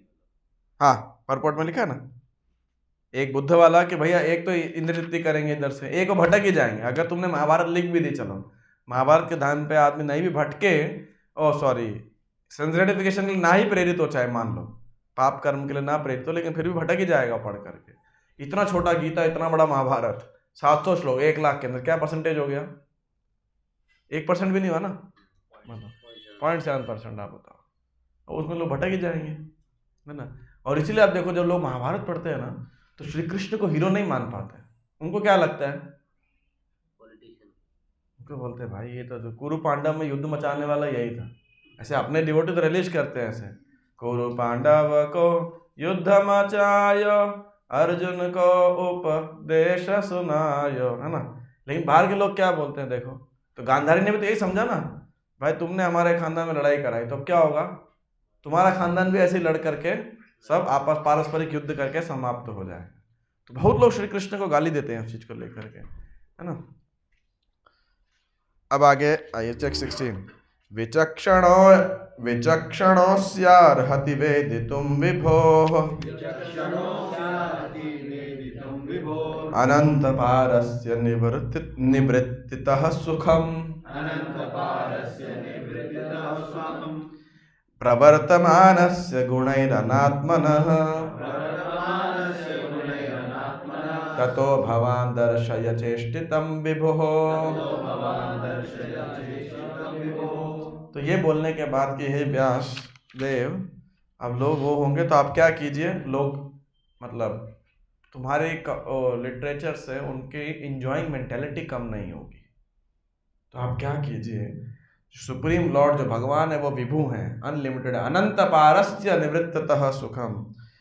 तो वो कह रहे हैं भगवान असीम है, केवल वही निपुण व्यक्ति से आध्यात्मिक ज्ञान को समझने के लिए योग्य है जो भौतिक सुख के कार्यकलापों से विरक्त हो चुका है। Only a very expert personality retired from the activities of material happiness deserves to understand this knowledge of spiritual values. Therefore, those who are not so well situated due to material attachment should be shown the ways of transcendental realization by your goodness. Bhavan darshaya, आप उनको दिखाइए through descriptions of the transcendental activities of the Supreme Lord. कि हे व्यासदेव, आप देखो लोग तो उनके अंदर तो ऑलरेडी प्रवृत्ति मार्ग है, एंजॉय करना चाहते हैं, रिटायर नहीं होना चाहते, एंजॉइंग मेंटलिटी छोड़ना नहीं चाहते, और भगवान को वही समझ सकता है। अब व्यास के मन में आ रहा था, मैं डायरेक्ट बता भी दूंगा, लोग तो आ सकते हैं, कौन सुनेगा इसको? वैराग्य विद्या निज भक्ति योग शिक्षार्थम एका पुरुष पुराण, कौन समझेगा इसे? तो कह रहे हैं हाँ बात तो ठीक है। नारद जी अब इस बात को उत्तर दे रहे हैं कि भाई व्यासदेव ऐसा नहीं होगा, अभी उत्तर देंगे इसका। तो कह रहे हैं इसलिए डायरेक्ट उनको दो, क्योंकि लोगों की इंजॉइंग मेंटेलिटी को आप कम करो, तो आप भगवान की लीला का गुणगान करो और डायरेक्टली करो। तो व्यासदेव सोच रहे कि भाई देखो, लोग तो आ सकते हैं, भौतिक जीवन से आ सकते हैं, उनके अंदर एंजॉइंग मेंटेलिटी है। तो मान लो अब पूरे तरीके से लोग विरक्त नहीं हुए तो क्या हो जाएगा उनके साथ में? भगवान की लीला को समझने का जब प्रयास भी करेंगे, बीच रास्ते में उनकी भौतिक आसक्तियाँ उनको डिस्टर्ब करेगी, है ना। और कोई शुद्ध भक्ति की और भगवान के गुणगान की ओर बढ़ेगा भी, बीच में फंस गया तो क्या होगा? ना इधर का रहा ना उधर का रहा, है ना। जैसे अपने कई साधक भक्त ऐसे हो जाते हैं ना भौतिक जगत के रहे ना आध्यात्मिक जगत के रहे, है ना भौतिक जगत में आनंद मिलता नहीं है, और सॉरी आध्यात्मिक भक्ति में आनंद मिलता नहीं है, भौतिक जगत में पता है नहीं है, और भोगने की इच्छा है उधर, तो उधर लेके नॉलेज परेशान कर देती है। तो हमारी हालत कभी कभी ऐसे हो जाती है ना भक्ति करते बनता है ना भौतिक करते बनता है ना। वो क्या बोलते हैं, अधर में लटा है। नहीं, मैं गंदा उदाहरण नहीं देना चाह रहा, हाँ वो तो बाकी आप समझ ही गए, है ना।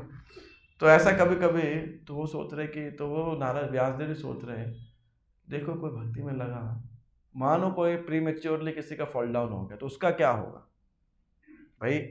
जैसे कोई सीढ़ी से चढ़ रहा है तो धीरे धीरे एक सीढ़ी चढ़ेगा, फिर दो स्टेप, तीसरा स्टेप, तो धीरे धीरे चढ़ता है आदमी, टाइम जरूर लगता है लेकिन सेफ है वो।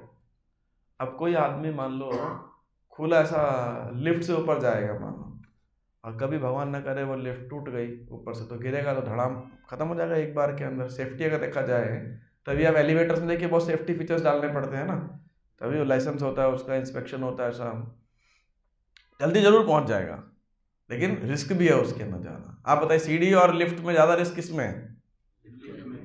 लिफ्ट में ज़्यादा रिस्क है। वो अलग बात है, सेफ्टी प्रिकॉशन सब रखा आपने।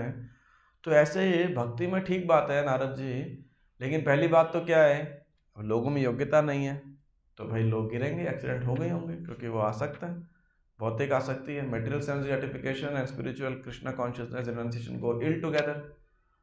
तो नारद जी क्या कह रहे हैं भाई व्यासदेव जी, देखो त्यक्त्वा स्वधर्मं चरणाम्बुजं हरेर्, टेक्स्ट 17, त्यक्त्वा स्वधर्मं चरणाम्बुजं हरेर् भजन्न पक्वो अत्पते ततो यदि यत्र को वा भद्रमभूतमुष्य किम् को वार्थ आप्तो भजतां स्वधर्मतः। Before I go to this verse, एक चीज और नारद जी आगे आएगा, मुझे ध्यान नहीं है, लेकिन पिछले श्लोकों के अंदर प्रभुपाद उस बात को हाईलाइट करते हैं, वो है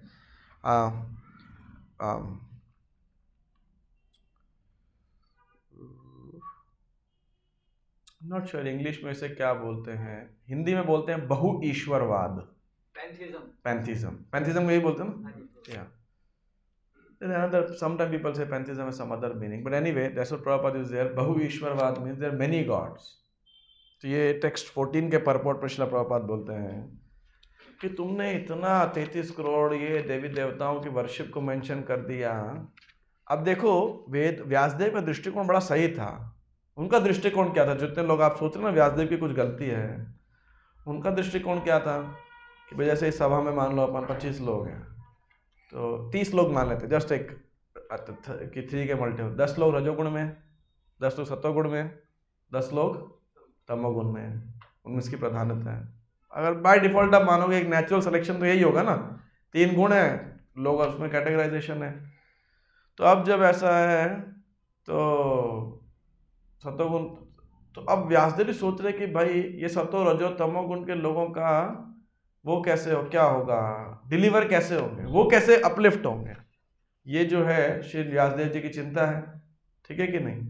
तो व्यासदेव जी क्या करेंगे, ग्रेजुअल एलिवेशन के लिए उन्होंने क्या कर दिया, अलग अलग प्रोसीजर्स लिख दिए। भाई ठीक है, तमोगुणी हो तो तुम मुमुक्षु व घोर रूपान हित्वा भूतपति न था, ठीक है, आप काल भैरव के पास जाओ, शिव जी के पास जाओ, है ना, आपको ये चाहिए तो इनके पास जाओ, सरस्वती है, लक्ष्मी देवी हैं, दुर्गा है, पार्वती हैं, गणपति हैं, और कौन है, गणेश जी हो गए, और मतलब अपने सब हनुमान जी हो गए, इनके पास जाओ, उनके पास में जाओ। अब इसका प्रॉब्लम क्या है, लोग बस इधर ही भटकते रहेंगे, एक तरीके से शॉपिंग मॉल खुल गया उनके पास के अंदर, है ना। तो अब ये क्या है, लोगों को बहुत कंफ्यूज कर देता है।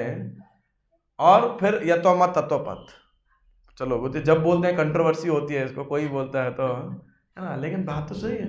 वो सोचता है all path end to the same goal. भाई कैसे, ऐसा हो ही नहीं सकता, तुम बिहार की ट्रेन लोगे तो मुंबई कैसे पहुंचोगे, ऐसा हो नहीं सकता। लेकिन लोगों को बुरी तरह कंफ्यूज कर देता है। और भाई जो तुम्हें अच्छा लगे, जिनकी पूजा करो। और दूसरा क्या कन्फ्यूजन क्रिएट होता है, भाई ये हिंदुइज्म तो भाई समझ ही नहीं आता है, इसका पूरा भगवानों का बाजार है सनातन धर्म। तो ये एक और जो है लोगों को बुरी तरह डिस्ट्रैक्ट करता है, कंफ्यूज कर देता है कि है क्या, है ना। और इसीलिए इस्लाम क्या बोलता है, उनका मूल प्रॉब्लम क्या है, there is only one God, है ना, बस उनके अलावा कोई नहीं है। वो एक अलग, उनको तो खैर नॉलेज, पता नहीं नॉलेज क्या है, जो भी है, लेकिन तो वो ये कह रहे हैं कि जो है अब ये बहु ईश्वरवाद जो है ना, लोगों को बुरी तरह एजिटेट कर देता है। अब जाइए आप, अगर आप अभी गीता पढ़ने जाए लोगों के पास में, आपको कितने ही धर्म मिल जाएंगे, कितने ही सेक्ट्स मिल जाएंगे, कितने ही सब, इवन दो दे आर आधे बोनाफाइड भी होंगे, चलो हिंदुइज्म के हिसाब से, आधे तो वैसे खुद के बनाए बुने और आधे अधूरे बनाए गए सब सेक्ट टाइप के होंगे, है ना। तो that is another problem with the Vedic literatures, कि ये बहु ईश्वरवाद लोगों को बुरी तरह कंफ्यूज करता है। देखो हम वैष्णव है ना, तो अपने को बहुत सरल है, क्या है, एकले ईश्वर कृष्ण, काम एकदम सरल है, अपने को सबका रिलेटिव पोजीशन सब पता है, कौन क्या है क्या नहीं है। लेकिन आप चाहिए लोगों को बोलिए कि Shiv ji is a demigod and Krishna supreme personality of godhead. हमारा वीडियो निकाला था, ओहो, ऐसा ऐसा लोगों ने कमेंट में गालियां लिख लिख के भेजा, ये इस्कॉन वाले शिव भक्तों और कृष्ण भक्तों भेद बताते हैं, ये करते हैं, कृष्ण महान, शिव जी महान, ये वो सब पूछिए मत, है ना। क्यों, क्योंकि कन्फ्यूजन है सब जगह, है ना, सब बराबर हैं, सब ये हैं वो हैं, ऐसे ऐसे लोगों को बहुत सारा कंसेप्शन रहता है। तो ये एक और प्रॉब्लम है। अब वेट लेट्स कम चैप्टर, अभी टेक्स्ट में आप परपोर्ट पढ़िएगा और समझिएगा। पर चैप्टर ये वर्स नंबर 17 में क्या कह रहे हैं, जो व्यासदेव जी के मन में प्रश्न आ सकता था, एक तरफ है एक बहुत ही धीमे धीमे धीमे धीमे चढ़ता हुआ व्यक्ति जो कर्म कांड करेगा, तमोगुण से रजोगुण, रजोगुण से सतोगुण, सतोगुण से धीरे धीरे आगे बढ़ा तो बढ़ा तो ऐसा आदमी लेकिन धीरे धीरे बढ़ेगा, धर्म को फॉलो करेगा, वैदिक नियमों को फॉलो करेगा, फिर कर्म योग, निष्काम कर्म योग में आएगा, फिर धीरे धीरे ध्यान योग पे आएगा, फिर चलो पहुंच जाएगा कुछ भी करते करते, पर कम से कम पहुंचेगा, आगे बढ़ेगा। और यहाँ पे कोई असफल भक्ति योगी है, लिफ्ट पर जा तो रहा था, बेचारा गिर के धाड़ धाड़, तो बेटर कौन सा है आप बताओ, सीढ़ी चढ़ना या लिफ्ट पर चलना? सीढ़ी चढ़ना ज़्यादा सेफ है, लिफ्ट में कैसे सेफ है भाई, कैसे बेटर है? सीढ़ी चढ़ना ही बेटर है, कॉमन सेंस की बात है भाई। गिर गए तो हड्डी पर चोट हो गई, चाहे धीमे पहुंचो, देर आए, दुर्घटना से देर भली लिखा होता है ना। तो व्यासदेव जी यही बात सोच रहे, तो नारद जी कह रहे ऐसा नहीं है, देखो इस बात में दुर्घटना का तो कॉन्सेप्शन ही नहीं है ना।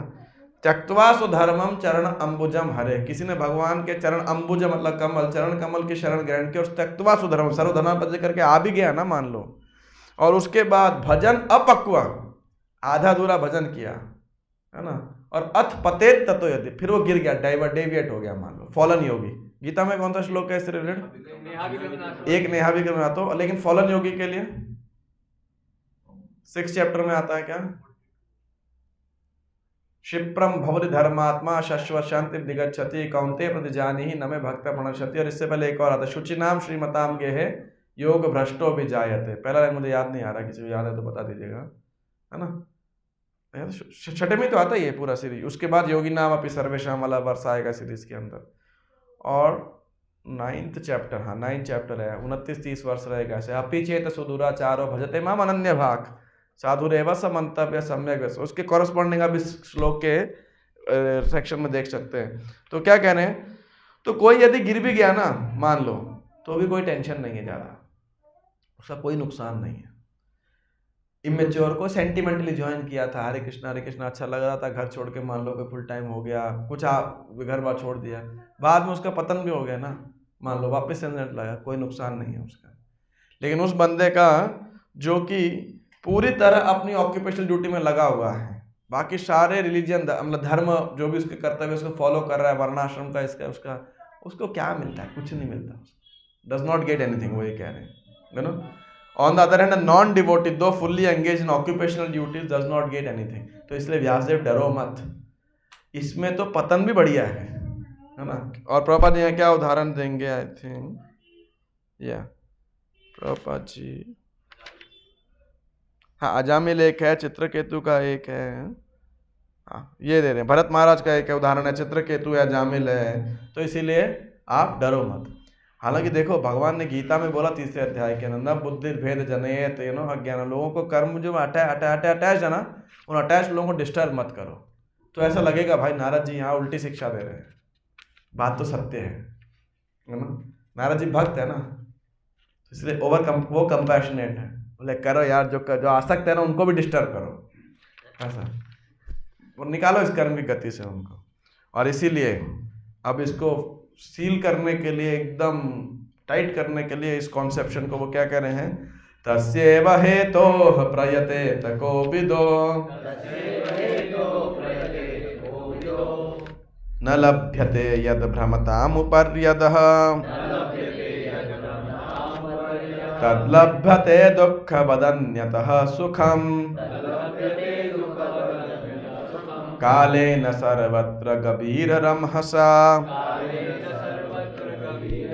तो कह रहे हैं कोविद, मतलब जो विद्वान लोग हैं, बुद्धिमान लोग हैं, वो क्या करते हैं, उस डेस्टिनेशन ढूंढते हैं जो तद भ्रमताम यद भ्रमत न लभ्यते यद भ्रमताम उपर्यदः, पाताल लोक से लेके ब्रह्म लोक तक जो सुख प्राप्त नहीं होता है ना, बुद्धिमान आदमी उसी को खोजता है, क्योंकि ये तो सारा टेम्पररी है।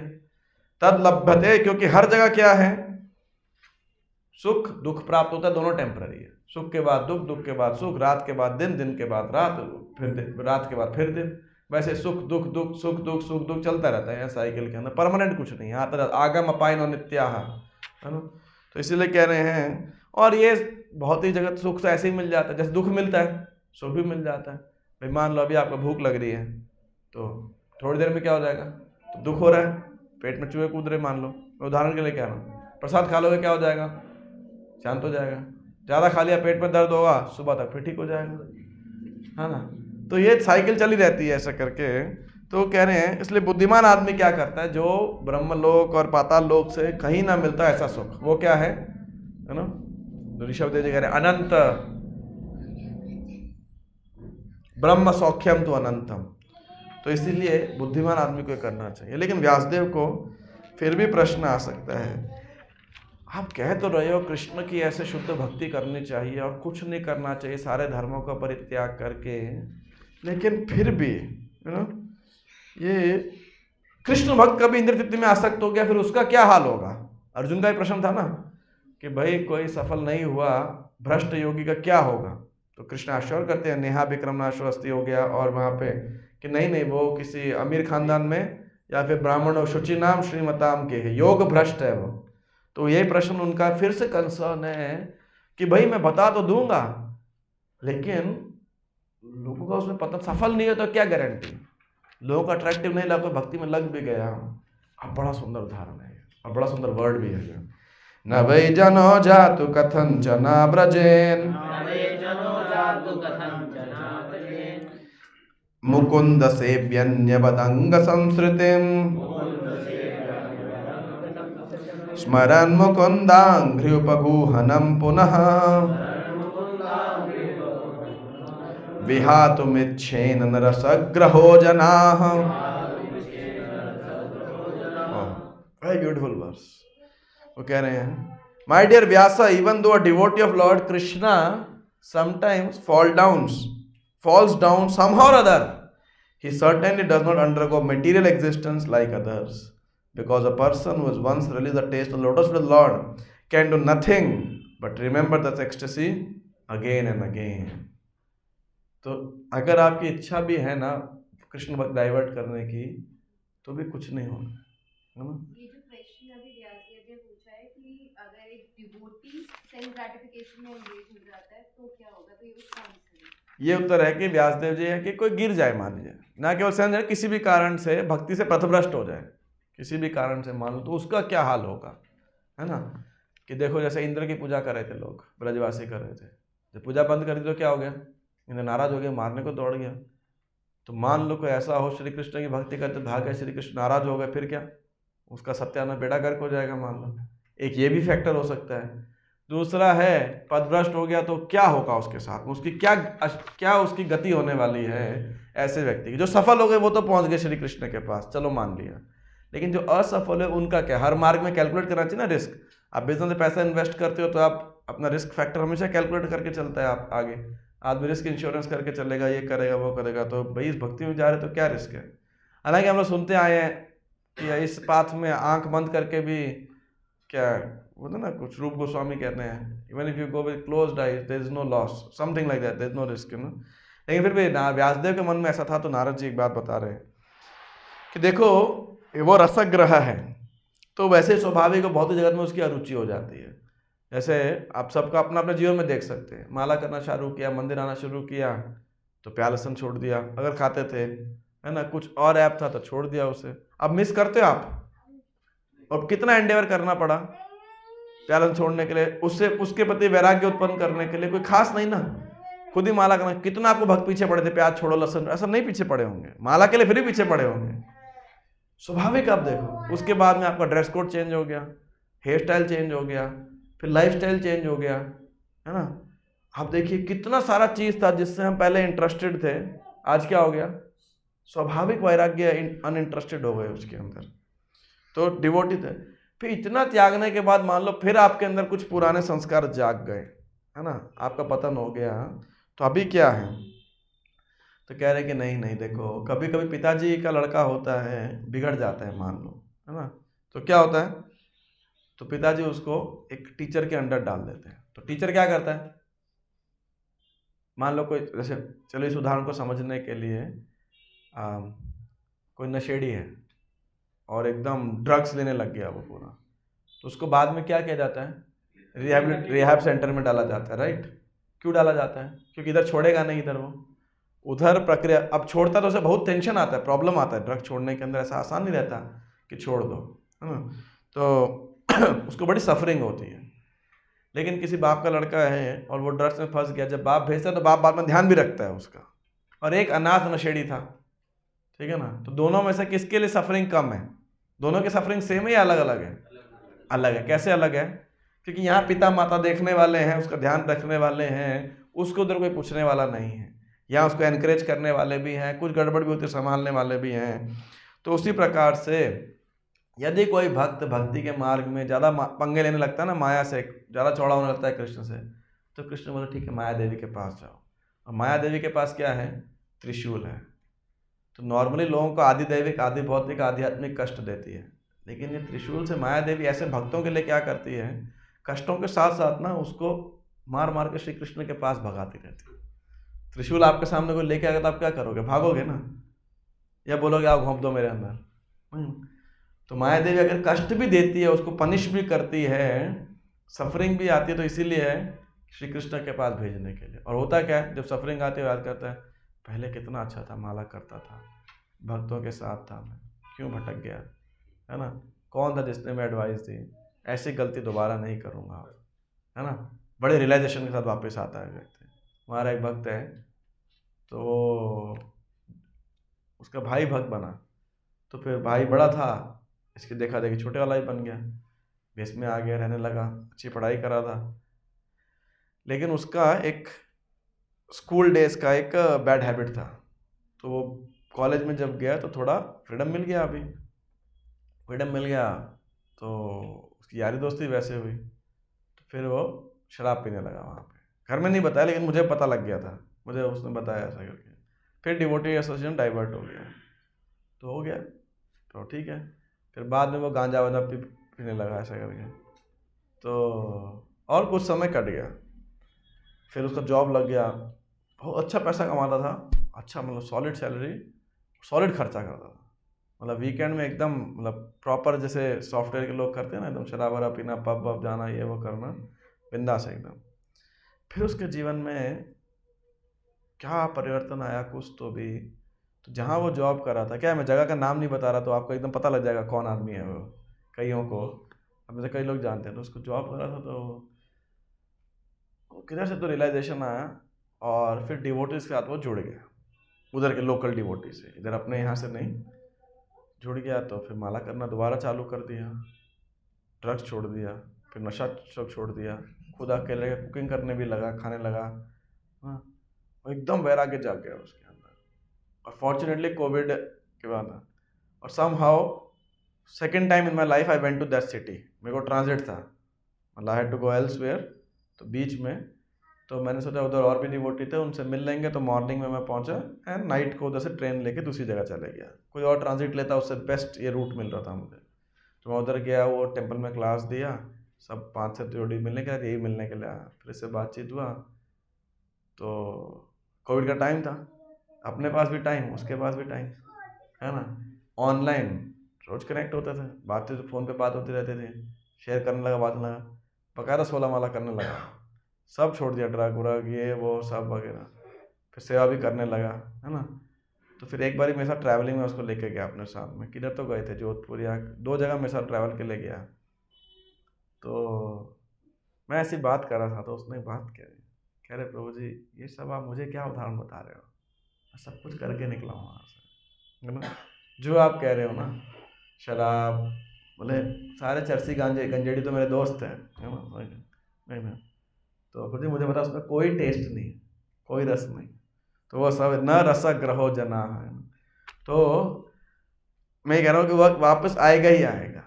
बस प्रॉब्लम क्या होता है, अपने डिवोटी थोड़ा वो सोशली जो है ना, वो घबरा जाता है, वापस आऊँगा तो भक्त क्या बोलेंगे, और प्रभु जी आ गए माया से, और अजामिल प्रभु, है ना। कभी कभी ऐसा लोग, डिवोटी लोग ऐसा इमेच्योर इनसेंसिटिव बिहेवियर करते हैं।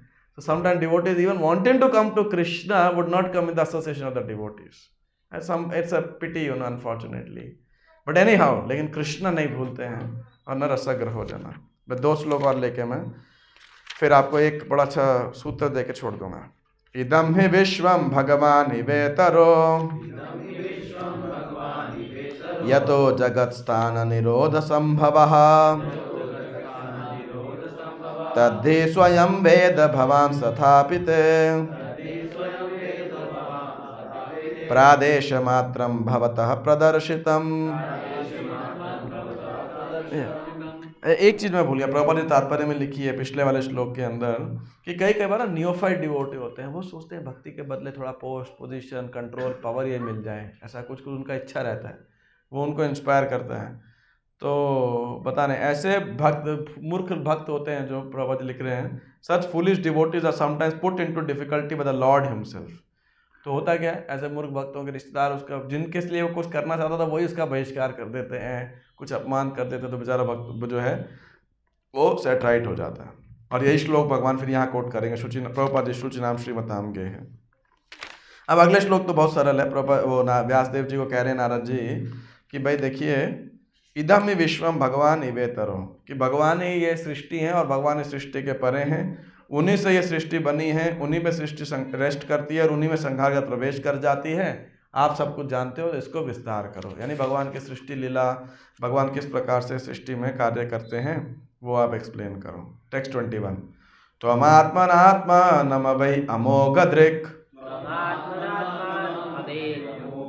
परस्य पुंसः परमात्मनः कलाम् अजं प्रजातं जगतः शिवायतन् महानुभावाभ्युदयोधिगण्यताम्। तो फिर से वर्ड क्या, अमोघ दृक्, दोबारा एम्पावर कर रहे हैं नारद जी को, व्यासदेव जी को, कि your goodness is perfect vision. आप भगवान को जानते हैं बिकॉज आप तो भगवान के ही अंश हैं, कलाम परमात्मनः कलाम। अजम, आप अजन्मा हैं, लेकिन प्रजातम, आपने क्यों जन्म लिया है, जगतः शिवायतन, आप लोगों के कल्याण के लिए, शिवा ऑस्पिशियस क्रिएट करने के लिए। महानुभावाभ्युदयोधिगण्यताम, आप श्री भगवान के अभ्युदय, महाअनुभाव, आप श्री कृष्ण की लीलाओं को विस्तार रूप से आप वर्णन कीजिए। तो नारद जी रिक्वेस्ट कर रहे हैं, आप करिए, पतन भी हो जाए किसी कोई दिक्कत नहीं है। देखिएगा ये नया पुराना रिनाउंस्ड आसक्त जो मर्जी भी, अकाम सर्व कामो वा मोक्ष काम उदारदि तीव्रेण भक्ति योगेन यजेत पुरुषम परम, वो सब डायरेक्टली श्री कृष्ण को प्राप्त कर सकते हैं। इस एलिवेटर में सबको एक्सेस दे दो, है ना। कोई गिर भी गया तो चिंता मत करो, श्री कृष्ण का एलिवेटर है, वो नीचे खड़े हैं, कैच कर लेंगे उसे और बाद में दोबारा ऊपर फेंक देंगे, है ना। तो ऐसा फेद बता रहे हैं।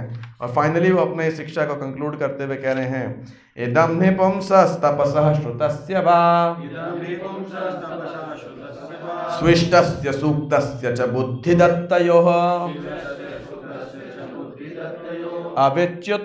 अविच्युतोऽर्थ कविभिर्निरूपितो यदुत्तम श्लोक गुणानुवर्णनम कविभिर निरूपितो। कविभिर मतलब क्या होता है, जो बुद्धिमान लोग हैं, विद्वान जन हैं, उन्होंने क्या निष्कर्ष निकाला है कि इदम पुंसस तपसा श्रुतस्य वा, तपस्या, श्रुतस्य मतलब लर्निंग, स्विष्टस्य, स्विष्टस्य मतलब यज्ञ, सूक्तस्य आध्यात्मिक शिक्षा या बुद्धि के अनुशीलन का, इन सब का एकमात्र प्रयोजन क्या है, यद उत्तम श्लोक गुण अनुवर्णनम, कि आप पोएट्री है, स्टोरीज है, प्रोज है, लिटरेचर है, साइंस है, पॉलिटिक्स है, टेक्नोलॉजी है, कुछ भी है, इन सब से आप क्या कीजिए, श्री कृष्ण का गुणगान कीजिए। यद उत्तम श्लोक, भगवान का नाम उत्तम श्लोक, गुणानुवर्णनम, उनके गुणों का आप, यही उसका कंक्लूजन है ना। दिस इज द फेमस, हाँ इसका पहला लाइन आप देखिए क्या है, human intellect is developed for advancement of learning in art, science, philosophy, physics, chemistry, psychology, economics, politics, etc. By culture of such knowledge, the human society can attain perfection of life. This perfection of life culminates in the realization of the supreme being. और आगे आएगा देखिए, second paragraph में अगर आप जाएंगे, just to connect these two lines, third line in this, therefore all the sages and devotees of the Lord have recommended that the subject matter of art, science, philosophy, physics, chemistry, मतलब अच्छा है, chemistry हमेशा प्रभावी लिखे तो हैं, psychology and all other branches of knowledge should be wholly and solely applied in the service of the Lord. Art, literature, poetry, painting, etc. may be used in glorifying the Lord. The fiction writers, poets, and celebrated literatures are generally engaged in writing of sensuous subjects. But if they turn toward the service of the Lord, they can describe the transcendental pastimes of the Lord. Valmiki was a great poet. Vyasadeva is a great writer. Both of them have absolutely engaged themselves in delineating the transcendent is the Lord, and by doing so have become immortal. So if you are a poet, Lakshya Prabhu is a क्या बोलते photographer, you know, don't, of course as a profession आपको जो photography करना वो अलग बात है, but उस photography कहाँ यूज करना चाहिए, श्री कृष्ण के फोटो खींचने के लिए, है ना। कोई पेंटर है तो श्री कृष्ण का उस पेंटिंग से गुणगान करना चाहिए। कोई पोएट है, कोई ब्लॉग्स लिखता है, श्री कृष्ण का गुणगान करो उसे, है ना। स्टोरी राइटर है, स्टोरी बुक्स कहाँ गए, मोनिश है ना, वो सब तो खिलौना विलौना बनाते हैं, है ना। So use that, you know, like that. और इसीलिए अब प्रभुपाद जी क्या कह रहे हैं आगे, last lines, 4 lines from the last, मतलब बिल्कुल, all knowledge, double quotes, all knowledge, double quotes, not engage as the Lord is but nescience. Real utilization of advanced knowledge is to establish the glories of the Lord, and that is the real import. Scientific knowledge engaged in the service of the Lord and all other similar activities are factually Hari Kirtan, or glorification of the Lord. Sometimes the Bhaktivedanta Institute gets its main strength from this verse and specifically this line, you know, कि आप जिस field के अंदर हैं ना, उधर से श्री कृष्ण का गुणगान कीजिए। Whether you are in economics, politics, sociology, politics के लिए आप कैसे श्री कृष्ण का गुणगान कर सकते हो, शांति दूत, क्या हाइट ऑफ पॉलिटिक्स, साम दाम दंड भेद, स्पीच हो तो ऐसा होना चाहिए, राइट। जिनका इंटरेस्ट है, क्या श्री कृष्ण की भयंकर, मतलब राजनीति से भी राजनीति थी, तो आप उधर गुणगान। प्रभुपाद जी मिले एक बार, पुलिस जो लोग होते हैं, मिलिट्री, आर्मी, किसी को आए थे, प्रभुपाद जी ने बोला Arjuna was a warrior, so you all should become like Arjuna, What does that mean? Fight, at the same time become a great devotee of the Lord. प्रभु नहीं बोला। देखिए अपन लोग क्या करते हैं, कई बार प्रचार करते हैं तो क्या बोलते हैं, सब छोड़ो बस। But actually preaching means engaging devotee according to psychophysical nature, according to his karma, in connect him to Krishna. है ना? एक बार वो रेस्टलर से मिले प्रभुपाद जी, तो उनको बोले, हनुमान जी का उदाहरण दिया प्रभुपाद जी ने उनको। It's not like that giving up, will always connect people to Krishna. Find out the means and ways कि जो उनके पास है अल्टीमेटली श्री कृष्ण से ही आया है ना, तो कैसे उसको श्री कृष्ण से कनेक्ट किया जाए। तो इसलिए वो कह रहे हैं कि जो भी ये charity, chanting of hymns, austerity, study of Vedas etcetera, जो कुछ भी है, ये सब किस लिए, यद उत्तम श्लोक गुणानुवर्णनम। तो नारद जी यहाँ अपना अध्याय समाप्त करते थे, लेसन समाप्त करने वाले थे। फिर सोचे कि कहीं व्यासदेव के मन में कोई डाउट ना आ जाए, और इतने बढ़िया सेवा करने वाले, इतने कैपेबल हैं, और इतनी नम्रता से, इतने नम्र हैं, इतना चरित्र है उनके अंदर। तो नारद जी सोचे, मतलब ऐसा व्यासदेव के चरित्र को देख के उनके हृदय का भाव और बदल गया। अब तक तो बुद्धि से बोल रहे थे, हृदय तो था ही था, लेकिन अब नारद जी बोले चलो, फिलॉसफी तो बहुत बोल दी, अब क्या करते हैं, पर्सनल टेस्टिमनी देते हैं, व्यक्तिगत अनुभव। नॉर्मली शिष्य गुरु के पास जाता है, मेरा पास्ट ऐसा था, ये था, फला था। यहाँ गुरु अपना हृदय रिवील कर रहे हैं शिष्य के साथ के अंदर। वाई? That is Vyasadev. और इसीलिए नारद जी क्या करेंगे कि भक्ति की शक्ति में कोई संदेह ही ना रह जाए, व्यासदेव जी को अपना स्वयं का उदाहरण देंगे, है ना, कि हे व्यास, सोच भी मत लेना कि भक्ति के लिए किसी भी चीज की आध्यात्मिक या भौतिक योग्यता की आवश्यकता है। कोई भी कभी भी किधर से ही भक्ति चालू कर सकता है और सफलता प्राप्त कर सकता है। मैं उसका स्वयं जीता जागता उदाहरण हूँ। तो इस भक्ति की शक्ति का और भक्ति के विज्ञान का निरूपण है, उदाहरण है श्री नारद जी का स्वयं का जीवन। और इसलिए व्यासदेव का शेयर करते हैं। और इस दृष्टिकोण से जो आप देखेंगे तो आपको बहुत आश्चर्य होगा कि हमको क्या उपहार प्राप्त हुआ है। कृष्ण भावनामृत, एक मैचलेस गिफ्ट। तो that's how Narada ji encourages, empowers, guides and directs Vyasdev simply to glorify the Supreme Lord and no one else. ग्रंथ राशि भागवतम की जय। अब आपके जो भी संशय प्रश्न हो आप पूछ लो। यस, वनमाली वृंदावन प्रभु। बड़े सारे नुकसान भी हैं जो भागवतम से पहले जो लिटरेचर लिखा व्यास जी ने उसके फायदे भी हैं, जैसे -1 से 0 पे आता है। तो मतलब गलत किया, जैसे नारद मुनि जी जिस बोल रहे हैं, तो देखो ये तो सोचेगा मत कि उन्होंने वैदिक लिटरेचर लिख के गलत किया। जैसे पैंथीज्म है उसके आप जो इल इफेक्ट्स हैं, या फिर धर्म की आड़ में, तो आपको व्यासदेव पे डाउट हो रहा है कि भाई क्यों गलत लिखा, फिर क्या? भागवतम लिखने के लिए वो मोटिवेट करें या फिर वो कह रहे कि आपने वो लिख के गलत किया? नहीं। ओह, तो आप ये पूछ रहे हैं कि नारद जी क्या रहे हैं। नारद जी वो बहुत दयालु हैं। देखिए, एक तो दयालु हैं और उसके बाद में सुपर एक्सपर्ट हैं, है ना। इधर बैठो, बैठो।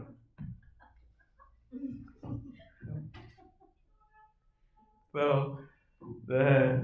नारद जी तो वो कह रहे, उनका रोने लग गई।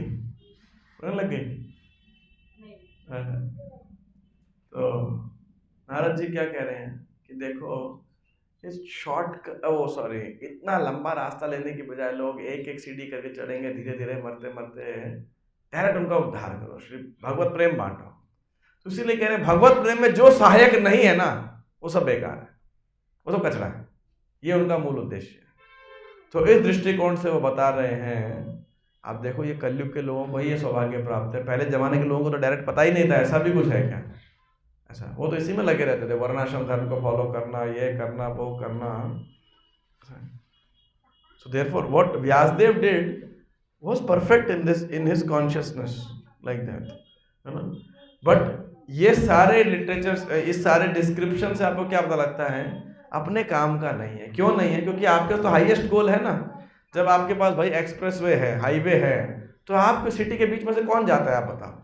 जब बाईपास होता है आपके पास में, हाईवे होता है, तो आप बोलोगे सिटी के अंदर से हम निकालेंगे, उस आदमी को आप क्या बोलोगे? क्या बोलोगे आप?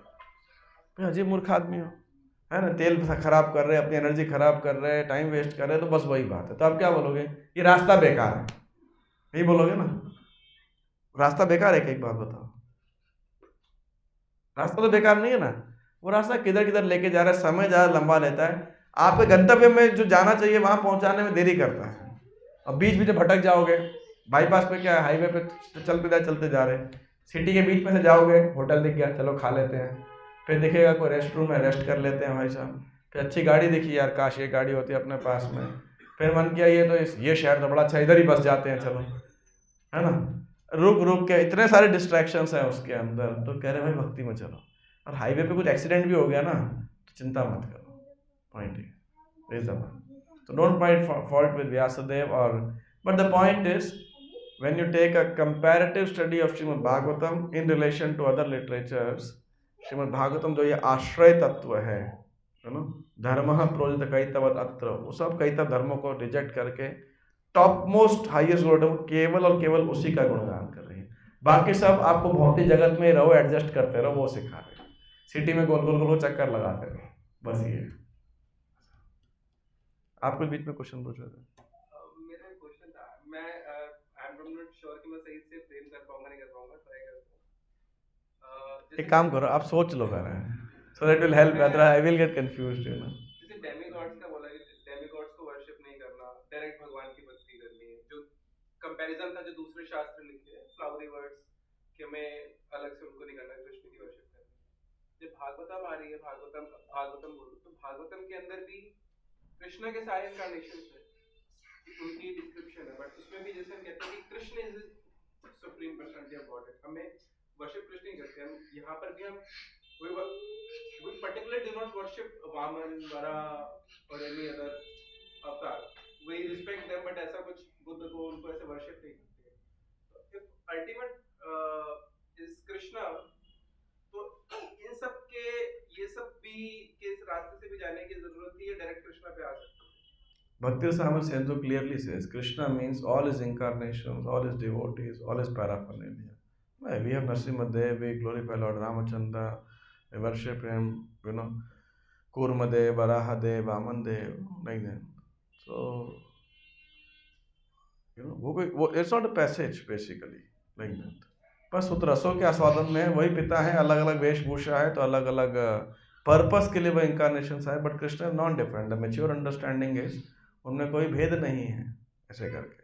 बट देन कृष्ण रसो वैसा, कृष्ण के साथ आप सारे रसों का आदान प्रदान कर सकते हैं, वही कृष्ण है। वामन और कृष्ण में क्या अंतर है, कोई अंतर थोड़ी हो, लेकिन वामन देव रासलीला नहीं करते, बस वो ब्रह्मचारी हैं, ब्राह्मण है, क्योंकि उस अवतार के अंदर उद्देश्य वही उद्देश्य है हमें, है ना।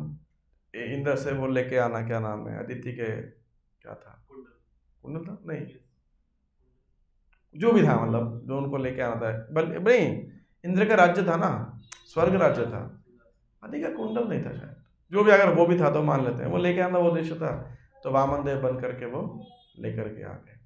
सो Krishna and incarnations are not different, you know, like that. आप पढ़िए Bhakti Rasamrita, Krishna mean includes all those things. Does it make satisfied? No, yes Karan bro. भगवान का ही अवतार है, कृष्ण का अवतार है, तो मतलब नारद मुनि उनको इसे उपदेश दे रहे हैं, तो नारद जी कौन है? वो तो भगवान के शक्ति अवतार है। मतलब सूर्य से पहले पूछ रहा था जो उनको पहले से मतलब ज्ञान था इस सारे भगवान का, मतलब भगवान के बारे में लीलाओं का, या फिर उन्होंने पावर किया उसके बाद उनको। इस क्वेश्चन का क्या औचित्य, क्या है इसके पीछे इंटेंशन क्या है? आप मतलब जैसे बोलते हैं गुरु परंपरा, गुरु के थ्रू जाता है सारा ज्ञान, तो जैसे बोलते हैं व्यासदेव के गुरु नारद देव हैं, तो उस टाइम में पूछना चाहते हैं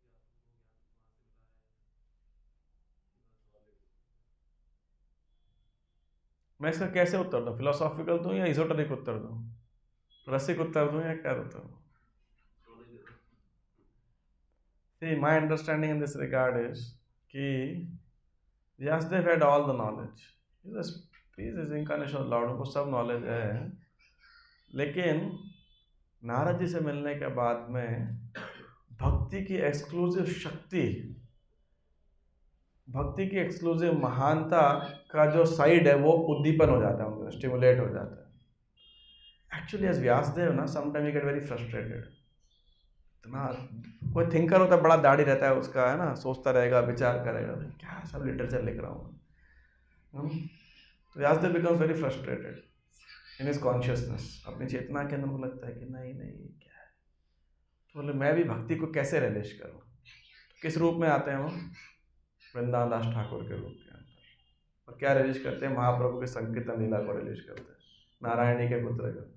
कृष्ण लीला भागवते कहे वेद व्यास, चैतन्य लीला व्यास वृंदावन दास। वृंदावन दास कैला चैतन्य मंगल, जहार श्रवण नाशय सर्व अमंगल, है ना। और वृंदावन दास मुखे वक्ता श्री चैतन्य, है ना। तो व्यासदेव के रूप में बड़े सोच विचार करने वाले, बड़े दाढ़ी रखने वाले, एकदम वो है ना। इसलिए आप देखो बड़ा सोच समझ के भागवत में ऐसा कंपाइल किया। चैतन्य भागवत पढ़ेंगे फुल एक्सटेसी के अंदर, है ना। आदि बार लैंग्वेज, अब इतना इमोशनल आउटबर्स्ट है चैतन्य भागवत के अंदर, है भाई व्यासदेव, नहीं रहते क्यों? As Vyasa is not able to express the emotion, रसा का ज़्यादा उनको आनंद नहीं आ रहा है, आना चाहते तो खुल के। इसलिए चैतन्य भागवत के ऑथर के रूप में वृंदावन ठाकुर के रूप में आते हैं। But Vyasa has full knowledge like that. And जैसे कृष्ण के पास सांदीपनि मुनि है, रामचंद्र के पास Vashishtha and later on Vishwamitra, Shri Chaitanya Mahaprabhu के ईश्वरपुरी। तो भगवान भी जब आते हैं तो इस गुरु परंपरा का हमेशा जो है पैटर्न फॉलो करते हैं। यस जी, मेरा क्वेश्चन शिव जी, हनुमान जी और दुर्गा जी को लेके है। जैसे भागवत में भी लिखा है वैष्णव नाम यथा शंभु, तो जो वैष्णव में सबसे श्रेष्ठ है वो शिव जी हैं। और जब हम राम सीता लक्ष्मण जी को भी वर्शिप करते हैं तो उनके साथ हम हनुमान जी को जरूर देखते हैं। हम टेम्पल में, ईस्ट ऑफ कैलाश टेम्पल में देखे हैं कहीं। हाँ। तो और जैसे जब दुर्गा जी भी योग माया भगवान की बहन है वो, हाँ भगवान की सिस्टर है। तो अगर कोई इनको वर्शिप एज अ भगवान की डिवोटी है, इनकी भी कोई वर्शिप कर रहा है, तो बेसिकली तो वो ये सब जैसे ऐसा कौन करता है ये बताओ? सिर्फ और सिर्फ एक गौड़ीय वैष्णव ही कर सकता है। इसके अलावा किसको सेंस है कि भगवान की कृष्ण की बहन है? किसको पता है कि वो वैष्णव है? ये बताइए आप। क्वेश्चन आपका हाइपोथेटिकल है। सिर्फ और सिर्फ एक गौड़ीय वैष्णव की भाषा ही जो आप बोल रहे हैं ना, वो इस बात को जानता है। Actually speaking he is the best candidate to worship the demigods. वो सही प्रकार से यथोचित उनका जो है क्या बोलते हैं, सत्कार कर सकता है, सम्मान कर सकता है, सेवा पूजा कर सकता है उनकी। और कोई ये जो आप बात बोल रहे हैं, और किसको पता है संसार के अंदर, ये बताइए आप। ऐसा किसको पता है कृष्ण की बहन है ना? मैं जन्माष्टमी में जब भी लेक्चर देता हूँ, और एक बार सनातन धर्म मंदिर का प्रोग्राम था, तो जितने डेमीगॉड से मैंने सबको प्रणाम किया। श्री कृष्ण का विग्रह था, उधर भी प्रणाम किया। तो मैंने बोला देखो आज कृष्ण का जन्म है, साथ साथ का भी जन्म है ना। योग माया है भाई वो, ऐसा है। उनका वजह जन्माष्टमी, वो भी अष्टमी को जो है पसंद है ऐसा। सो चैतन्य महाप्रभु भुवनेश्वर जब गए, लिंगराज महादेव का दर्शन किया, तो उन्होंने क्या किस किस कंपाइलेशन किया? शिवाष्टकम, 8 वर्सेस इन ग्लोरिफिकेशन लॉर्ड शिवा, ऐसा है। महाप्रभु मीनाक्षी अम्मा टेम्पल गए ना, पार्वती देवी का टेम्पल है मदुराई के अंदर, इट्स ग्लोरिफाइड देयर। और शिव जी का मंदिर क्या है, उस नाम है, हम भी भूल गया, दिमाग से निकल गया। तो वी गो टू, मतलब मैं तो जाता हूँ डेमीगॉड टेम्पल, प्रसाद नहीं खाता उनका, क्योंकि वो किस विधि से ऑफर किया है, प्रॉब्लम हुआ है, ऐसा है। तो वो विधि का और उनके भाव का क्या है, बट यू टेक दर्शन। दुर्गा देवी से तो आप बिंदास प्रार्थना करो, देवी ऐसा गुणमयी ममा दुरत, निकालो भाई तीनों गुणों के बाहर निकालो हमको, दुरत मामे वे प्रपद्यन्ते, कृष्ण की शरण लेने मदद करो। And proper in one purport in Chaitanya Charitamrita से, यदि कोई डेमीगॉड की वर्शिप करना चाहता है तो सही तरीका क्या है? दुर्गा देवी के लिए सृष्टि स्थिति प्रलय साधन शक्ति रेखा, शिव जी के लिए शीरम यथादि विकार विशेष योगात, कोई शिरोदक्षाई विष्णु या गर्भदक्षाई विष्णु, गर्भदक्षाई कारण विष्णु के लिए यस्यैक निश्वसित कालमथावलंब्य यह कारणानवजले भजति स्म योग, सूर्यदेव के लिए यस्यैक निश्वसित कालमथावलंब्य, ब्रह्मा जी के लिए भास्वान यथाश्म शकलेषु निजेषु तेज, गणपति के लिए यथपाद पल्लव, ब्रह्मा जी सारे वर्षित दिखते हैं आप ब्रह्म संहिता से, इनके द्वारा उनकी उपासना करो। ये ज्ञान सिर्फ और सिर्फ एक वैष्णव को ही हो सकता है। इस ज्ञान से वो करेगा तो आप करिए शिव जी की उपासना, क्या दिक्कत है? कैसे उपासना करोगे आप? जगन्नाथ मंदिर में कैसे करते हैं? जगन्नाथ का महाप्रसाद दूसरा किसको ऑफर करते हैं? विमला देवी को, पार्वती को, उसके बाद आप खाते हो। तो अंडरस्टैंडिंग तो बिल्कुल सही है ना। आप महाप्रसाद खा रहे हो, तभी तो बिमला प्रसाद किसका नाम था? सरस्वती ठाकुर का नाम क्यों बिमला प्रसाद दिया उन्होंने? है कि नहीं? Does it answer the question? So सिर्फ और सिर्फ Krishna means all is devotees, but people take it separately ना। शिव जी अलग हैं, दुर्गा अलग हैं, गणपति अलग हैं। अब गणपति के उपासक वर्शिपेबल डीटी कौन है? नरसिम्हा देव। फिर तो जी अब एक ये था जैसे मेरा एक क्वेश्चन है, आप गीता कितनी बांट रहे हो? है ना? पढ़ो और बांटो, उसके लिए पढ़ो तो समझेगा, ऐसा है ना जी। तो जी जैसे मैंने मार्केट में 2-3 जैसे कोई भी फेस्टिवल का इनॉग्रेशन होता है तो वो सरस्वती वंदना पहले करते हैं। हम भी तो क्या करते हैं, नारायण कौन सा श्लोक है? देवीम सरस्वतीम व्यासम ततो जयमुदीरयेत्। तो मतलब अगर हम जब भी कोई वर्शिप है, हमने मतलब मैंने जो भी कोई फेस्टिवल का भी इनॉग्रेशन देखा तो इसके पीछे क्या कॉन्सेप्ट है कि अगर हम कोई फेस्टिवल का भी इनॉग्रेशन कर रहे हो तो नहीं, वो ऑर्गेनाइजर्स को पूछो, इसके मेरे को इसकी नॉलेज नहीं है। I don't have knowledge, but I am sure they are invoking the Shuddha Saraswati, Vaikuntha Saraswati, you know, they are invoking her presence, but मेरे को इसकी नॉलेज नहीं है एग्जैक्ट जो प्रोसीजर है। It need to be check with some senior devotees. इसके वजह concept है। Yes ma'am.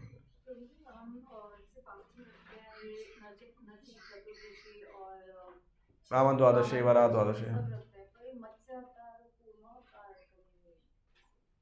अब पता ही नहीं उनका अपीयरेंस डे कब था, तो सतयुग में हुआ था, भगवान कब हुआ था पता नहीं, तो इसीलिए नहीं रखते।